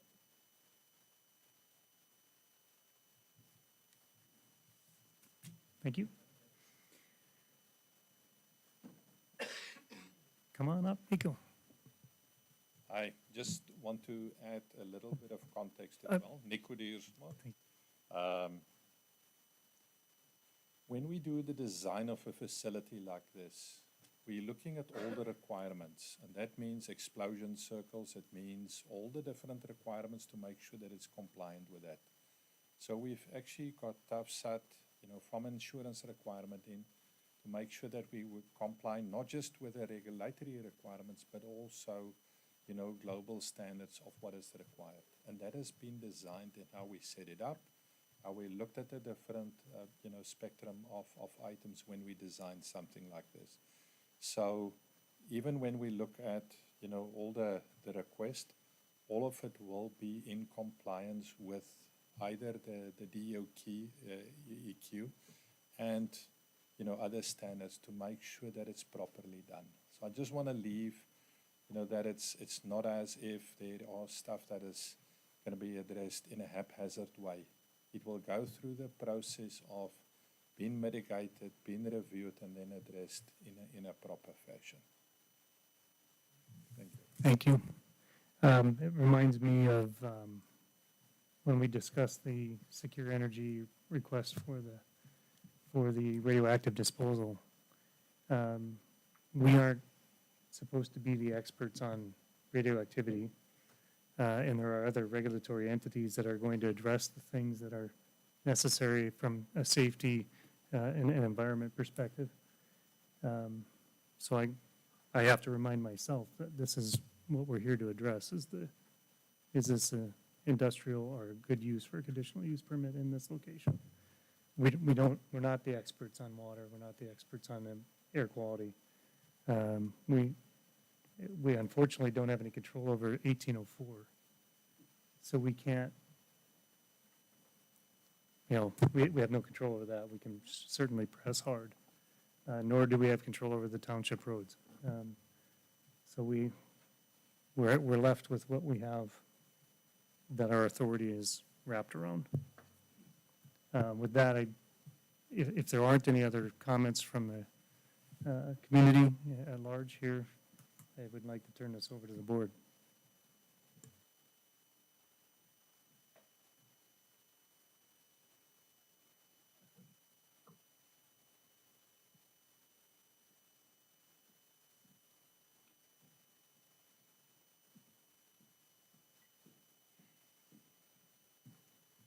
I would like the commissioners, Marty Beers here for the record. I would like the commissioners today to table this and wait for a better design of their facility that fits a 500-foot setback buffer strip amongst the residential. Get us a plan on our roads. Inform us on the noise, what's going to be produced from a CO2 compressor station, from a power generation station, from the cracking of these hydrocarbons at 800 degrees and 2300 PSI. What are going to be the results of that? So a lot of those can be in place. Get that setback in there. That's a 500-foot setback is going to solve a lot of problems. Yeah, I guess that's it for now. Okay.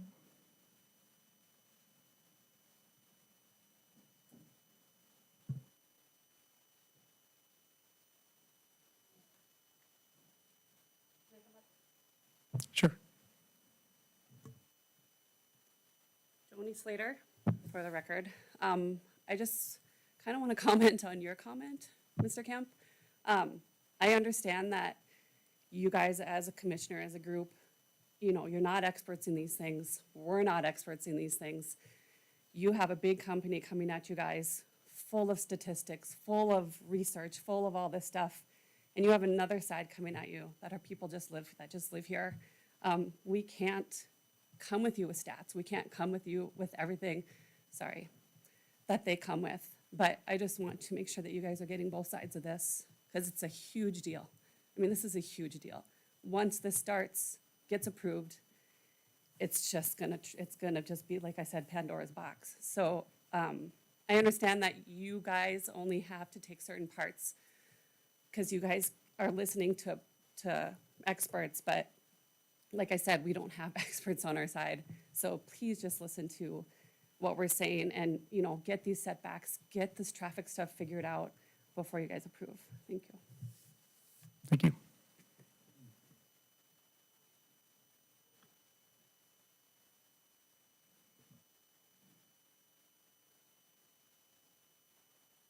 I would make a motion to lay this on the table until the May meeting, until we can see further information on, like the actual plat and, some answers to a lot of these questions.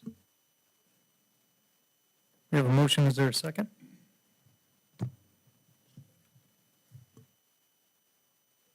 Actual plat and, some answers to a lot of these questions.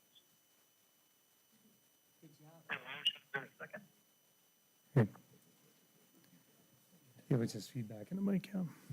Actual plat and, some answers to a lot of these. If there's not a second, this motion will die. I'd second that for discussion. Okay, we have a second. Let's discuss. Mr. Chairman, I mean, I can appreciate the information in front of us. However, I mean, I guess I would like to see the actual placement of the pond. And I think there's a lot of unanswered questions here that I can't vote for. Somebody online must have their They're computer trying to muted. mute them, yeah. All right. But that's my opinion. I think that we're due some extra consideration and some additional information here. It's my opinion that I think this thing has been discussed at great length. And I struggle with any new discovery in the next month that is going to be impactful in one direction or another.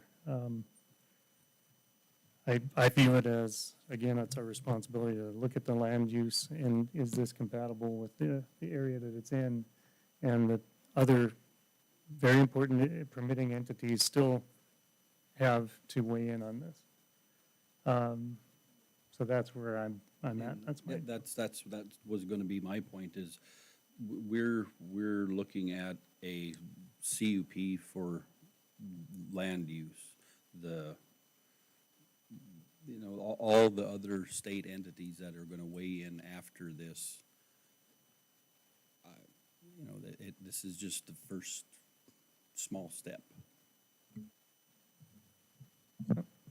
So the problem I see with all these state entities that have to weigh in is, in Mr. Kemp's reference to the T-norm issue with Secure and others, I've been part of complaints to the DEQ on some of these facilities where they were dragging mud out onto a federal highway, and you could smell that it was polluted. And I was told that I was being a jerk, and I have no intention, or that I should be leaving them alone. And DEQ came out and investigated and basically said there's no issue. So, I mean, my problem is these entities are in Bismarck, and it is difficult to get investigation what I find that's proper. That's a totally different instance than this. So, I mean, that's my concern. That I think that Saralon needs to come up with a plan that the neighbors agree to, and everybody's happy, and I understand not everybody's gonna be super happy, but you've got residents directly related, and I think that there's needs to be an agreement from them on this for our approval, my opinion.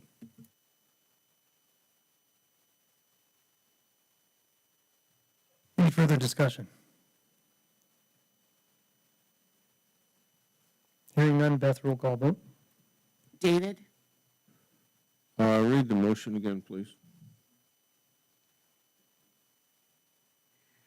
lay off to the May meeting and table until more information is gathered. Thank you. No. Barry, No. Corey, No. Steve, No. Bo, Yes. Motion fails.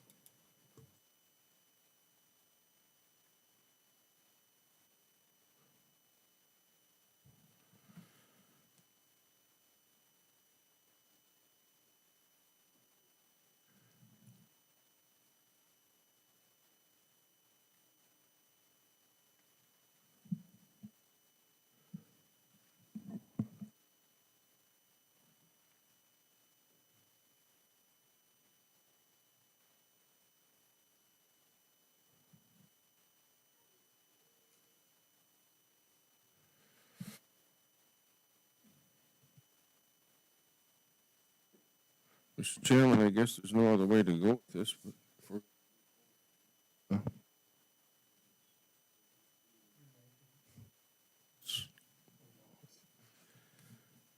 this has been a subject of conversations, I believe, for at least 2.5 years.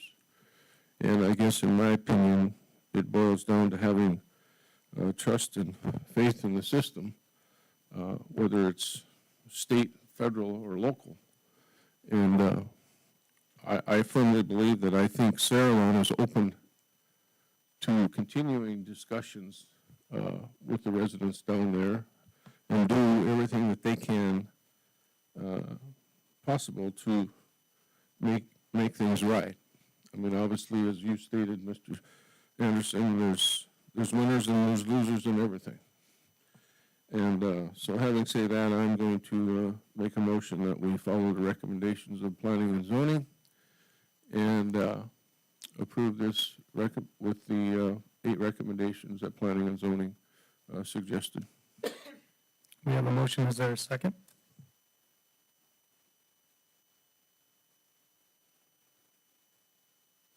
I would second. Okay. Part of discussion, I would just make one addition, and that is that we include in the motion special consideration for the buffer, as Rochelle suggested, to do as much as we can to protect the residents. So a focus on the buffer on the residents and both sound and site mitigation. If we could add that to the motion as a specific item, if it wasn't addressed. I believe that is listed under one of the recommendations, number 8. Correct me if I'm wrong. Provide a buffer strip. Yeah, I think during the planning and zoning meeting, even Rochelle suggested that making it, putting an emphasis on yeah.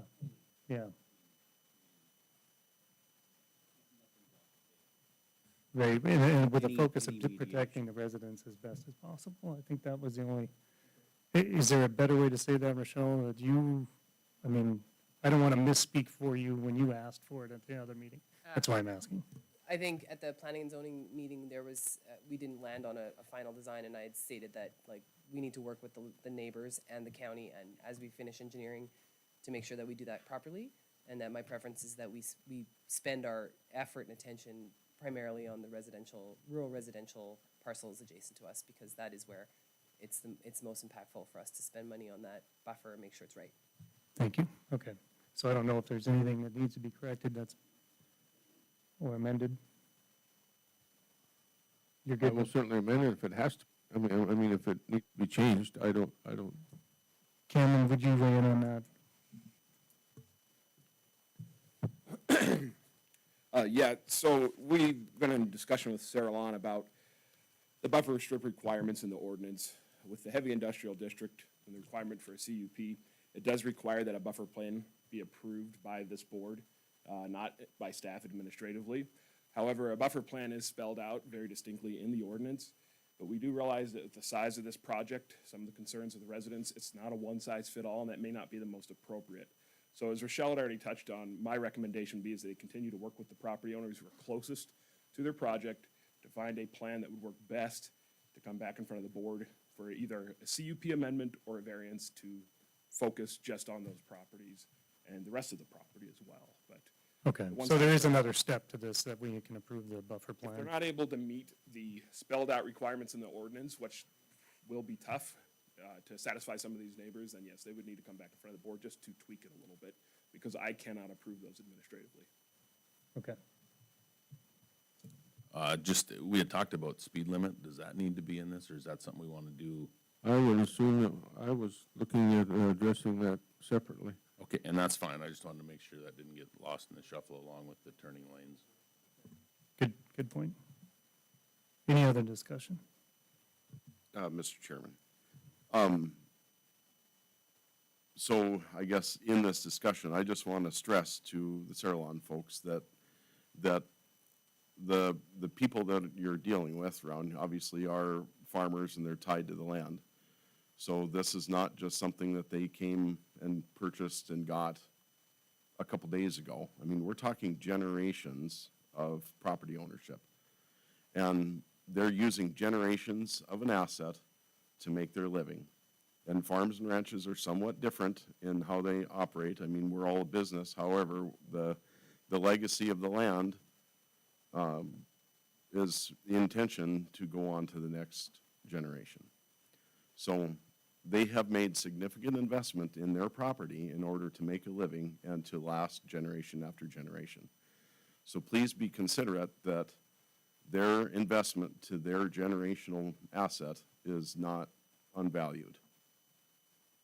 That's the point I want to make. So as long as we're on the same page and you guys can work something out, I'm better for it, feel better for it. But I don't think my feeling really helps. I just want to make sure that those folks are taken care of. Correct, and then I did ask at planning and zoning, you know, because we've had other projects, or, you know, we probably will do this or we'll do that, you know, but they throughout the life of this plant, there is going to be somebody there that problems that we haven't even thought of yet, there's going to be a way to address anything that comes up. That was an excellent question, yeah. Okay, any other discussion?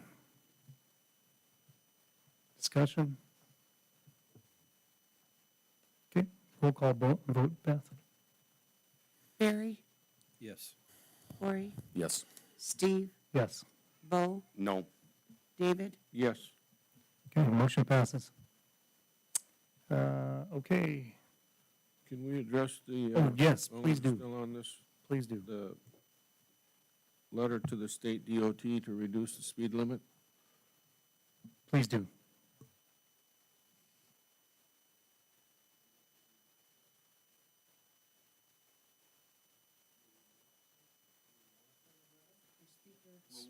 Your microphone now. Number one, do we want to send a letter? Number two, do we send a letter specifically stating a distance or an area? And what do we want the speed limit to be requested at? I guess that's my thoughts. My question is, do they determine that as a part of the study? Well, I would hope so. The only reason I want something like that in the letter, Steve, as you know as well as I do, if we don't put it in there, they're gonna come back with another letter and saying, what do you want it reduced to and where do you want it to go to? And so we're talking 3 or 4 more weeks. Yeah, no, I agree. I would offer a suggestion that, as we do after many meetings, we could have our community engagement coordinator recap what we heard said from the director of DOT as our expectation for the follow-up to this meeting. And so I think it's all, Lindsay can go back and review the statements, and I think include all of those requests in the letter for the long-term studies, and you're looking for the short-term solution, right? The short-term Band-Aid, I think. Well, I think he said on the call that they would would put in the request for the other study. Just that we had to send a letter for the speed limit. Yeah, we need to do we need to send a letter defining the And area. I don't have a problem if Lindsay can do the research and put something together that we can authorize you to sign the letter on our behalf. Is that what you'd recommend? Yeah, certainly it needs to come from the Board of Commissioners, not have Lindsay or my signature on it. But I think if it's a recap of what you heard today, the commitments, and including every piece of help that they can give, that would be our goal, right? Yeah. In that, Just so we can get something done as soon as possible. Absolutely. in that letter, you had brought up something that I think was a great idea. Can we include something about the turning lanes and if they, I mean, I think it needs turning lanes no matter what happens down there. I've been on that road a lot too, so I agree with them. We need that part of it. And if Williams County has to step up and say, we'll pay for it, I mean, it should be a little bit embarrassing that the state can't afford to do it, but we can. So maybe we include that right in there and say, let's get that ball rolling too, ASAP. Yeah, I think it was a concurrent study, so ask for the speed limit. I Because don't have a I mean, I had that wrote down too, Corey, to do that, but I didn't know if we wanted to do it in the same letter, or if we want to have a separate letter, and I guess if it makes sense to put them both into one letter. Maybe the staff can figure it out and tell us which, I mean, I just want to make sure we get that ball rolling too, because we got to have something down there no matter what. Yeah, I think there were two studies. One was the traffic safety, but we have to define the area. The other was the speed limit in that very specific intersection area. But it sped things up if the funding was secured. Certainly, yeah, absolutely. Yeah. Again, the joy of recording these meetings is we would regularly just go back, watch what was said, include it all in one or multiple letters, but either way, the point would be, we'll get it, we'd like it all in writing. And we'll provide that to you in a packet in the next meeting, what was sent, signed by the chairman, so then it's in the record.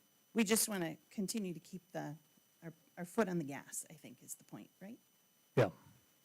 Yep. I'll make that a motion. Okay. Did you get that, Beth? I'll second it too. Can you read it back? No. No readback, okay. We have a motion and a second. Any discussion? For the point of public and clarity, we probably do need a recap of this. Yeah, sorry. Oh, gosh. Well, I think it's pretty simple. We just made a motion to have Right. staff research a letter and get it put together and bring it back to us for approval and chairman's signature at the next meeting. Right. No? Concerning Is that not what we said? Hold on, yeah. Concerning the speed limit. Have them turning draft the lane. letter, and if the chairman approves it, we authorize him to sign it, and then she will bring us a copy of it at the next meeting. Yeah, Okay. yeah. Are you I'm good? thinking we don't want to wait 2 weeks. And so if the chairman agrees and it will be reflective of what was said in the meeting, then it's on your consent agenda next time as here's what we sent in. To ratify it. There we go, thank you. You'll keep your second? Okay, that is the motion. I'm glad we got some clarification on that. Any other discussion? Hearing none, Beth, roll call vote. Corey? Yes. Steve? Yes. Bo? Yes. David? Yes. Barry? Yes. Okay, motion passes. Can I add just one more thing? Yes, please. Who's in charge here?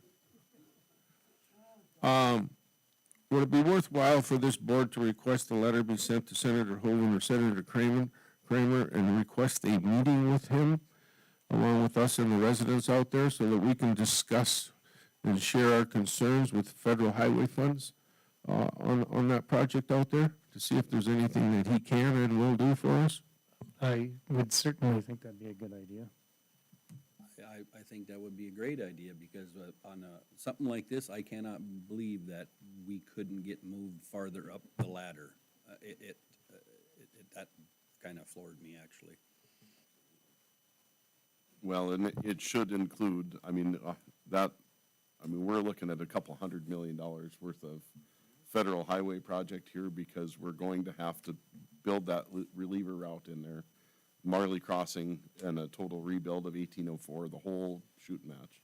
So I mean, I would make that motion to reach out to those legislators for a federal highway funding discussion.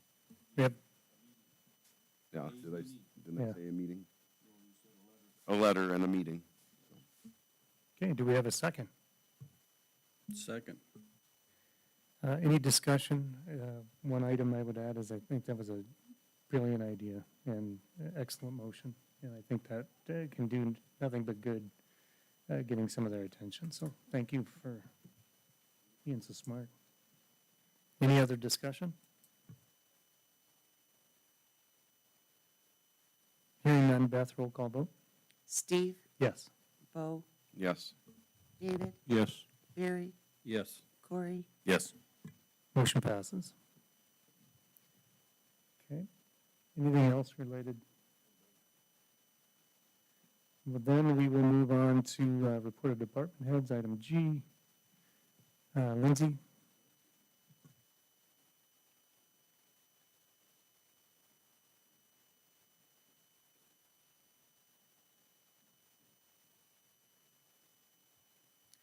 Switching topics. Okay. So today I just have three grant extension requests for you from our grant programs. One is from Connect Us Therapy for their 2021 behavioral health grant to extend the use of their first responder funds. They were initially granted $90,000 to use over a 3-year period. It's been quite successful. Katie has provided statistics in the letter that was in your packet, and she's just seeking additional time to be able to expend those funds for our first responders. The second request is also from Connect Us Therapy for their 2023 grant. They are dually licensing their therapists into licensed addiction counselors as well, and like an additional year to be able to utilize the funding to support that effort. And the third is from the Learning Adventures Childcare. It's a community assistance grant. This has been an adventure in itself with regards to her trying to acquire her daycare facility and extending this. It's taking longer than expected, but there's also an opportunity to apply for some state funding to assist with that purchase, and so seeking an extension for that. So it's just seeking approval or changes or amendments or questions, and then authorization for the chairman to sign the amendment once finalized with Karen. Okay, what are the wishes of the board? Motion to approve. Is there a second? Second. Any discussion? You're not welcome. Kidding. Any discussion? Hearing none, Beth, roll call vote. Bo, Yes. David, Yes. Barry, Yes. Corey, Yes. Steve, Yes. Motion passes. Thank you. Okay, Helen?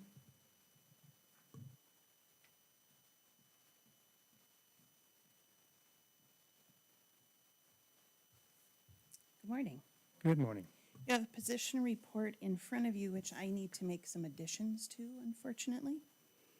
So County Highway, we have staff engineer listed, but we have also received a resignation from a heavy equipment operator. So I'd like to add that position for your review. I'm sorry. Oh, heavy equipment operator, added under County Highway. Dispatch, I'm being educated and we're evolving with the world. Dispatchers are formally referred to as telecommunicators. Telecommunicators, I put the emphasis on the wrong. Here's the thing to know. Of course, I've learned a lot about dispatch since September. There are different roles when you take a phone call that comes into a 911 dispatch center. And so there is call taking, there is dispatching, which is sending the people, and then there's the element of providing some medical support for the people on the other end of the phone. And the combined role is being called a 911 telecommunicator, as opposed to in some really big centers, you might take a call, but somebody else is doing the dispatching. So we all know shorthand what dispatcher means, but officially the federal term is evolving to be a telecommunicator. So that's where we're at. So we have held open a telecommunicator supervisor position as we've been in transition, but now we have our new director. We're going to continue to sort of ramp up our staffing to where we anticipate it would be long-term. And so we're opening that position that we've had held open since we took over the center. And then we do have a telecommunicator position that we're advertising right now and hoping to fill soon.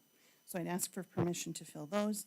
The sheriff's office has a patrol deputy opening, and then the facilities department did receive a notice. We hired someone out of the school district, actually, and he has decided to go back.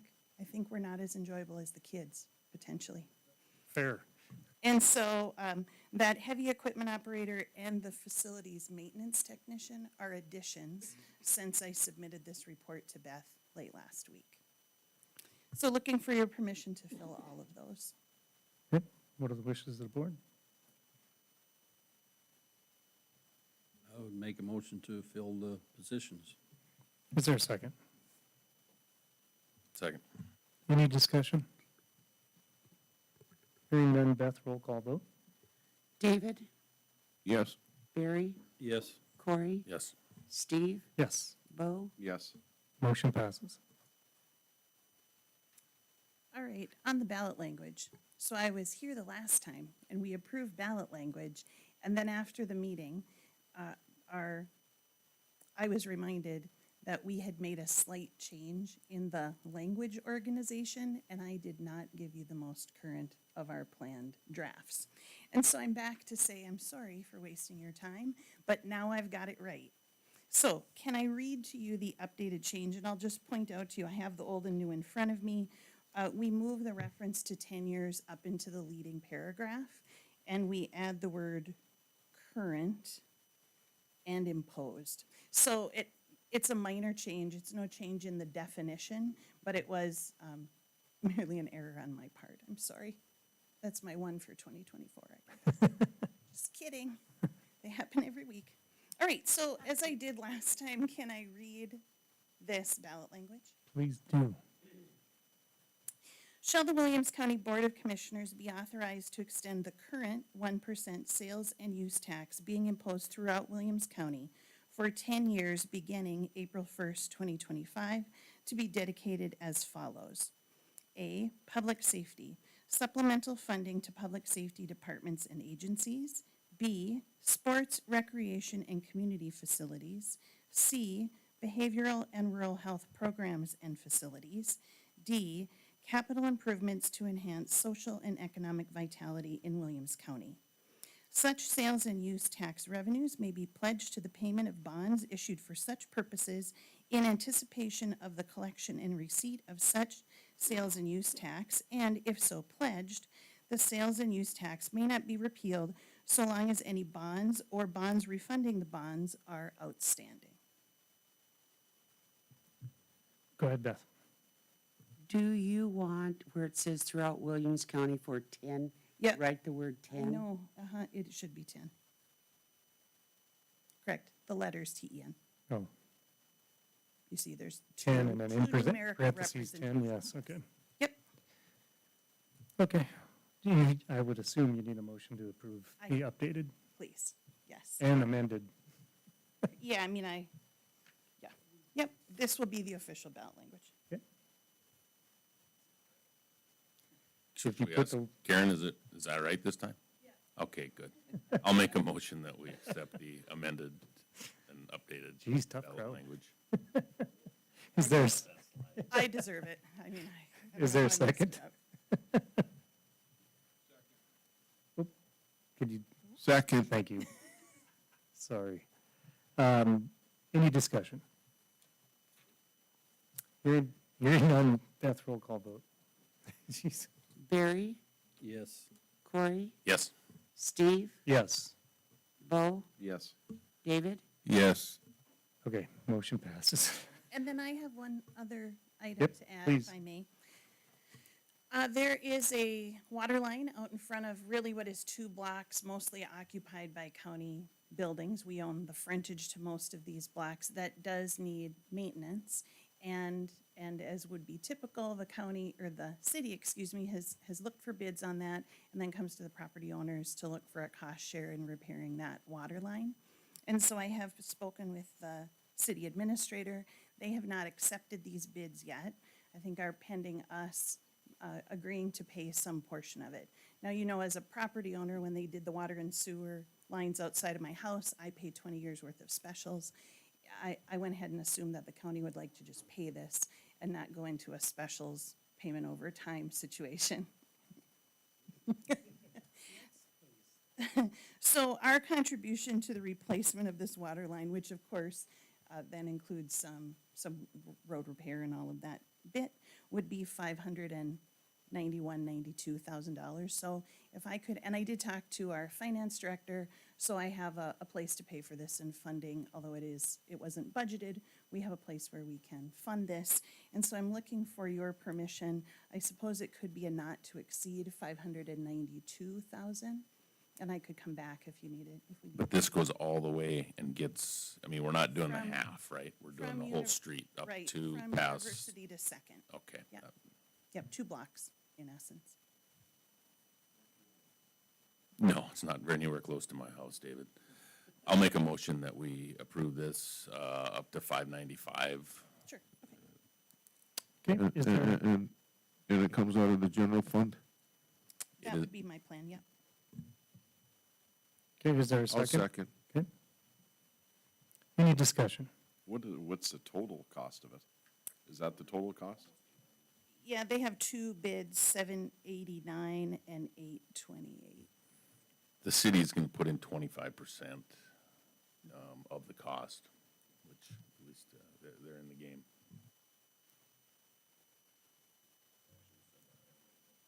Oh, yeah, I guess I didn't say, it's a 75-25 is where we're going, Bo. Okay, any other discussion? Hearing none, Beth, roll call vote. Corey? Yes. Steve? Yes. Bo? Yes. David? Yes. Barry? Yes. Motion passes. Great, thank you. Thank you. Anything And, else for me? no, Great, thanks. thank you. And with that, we are at item I, adjournment.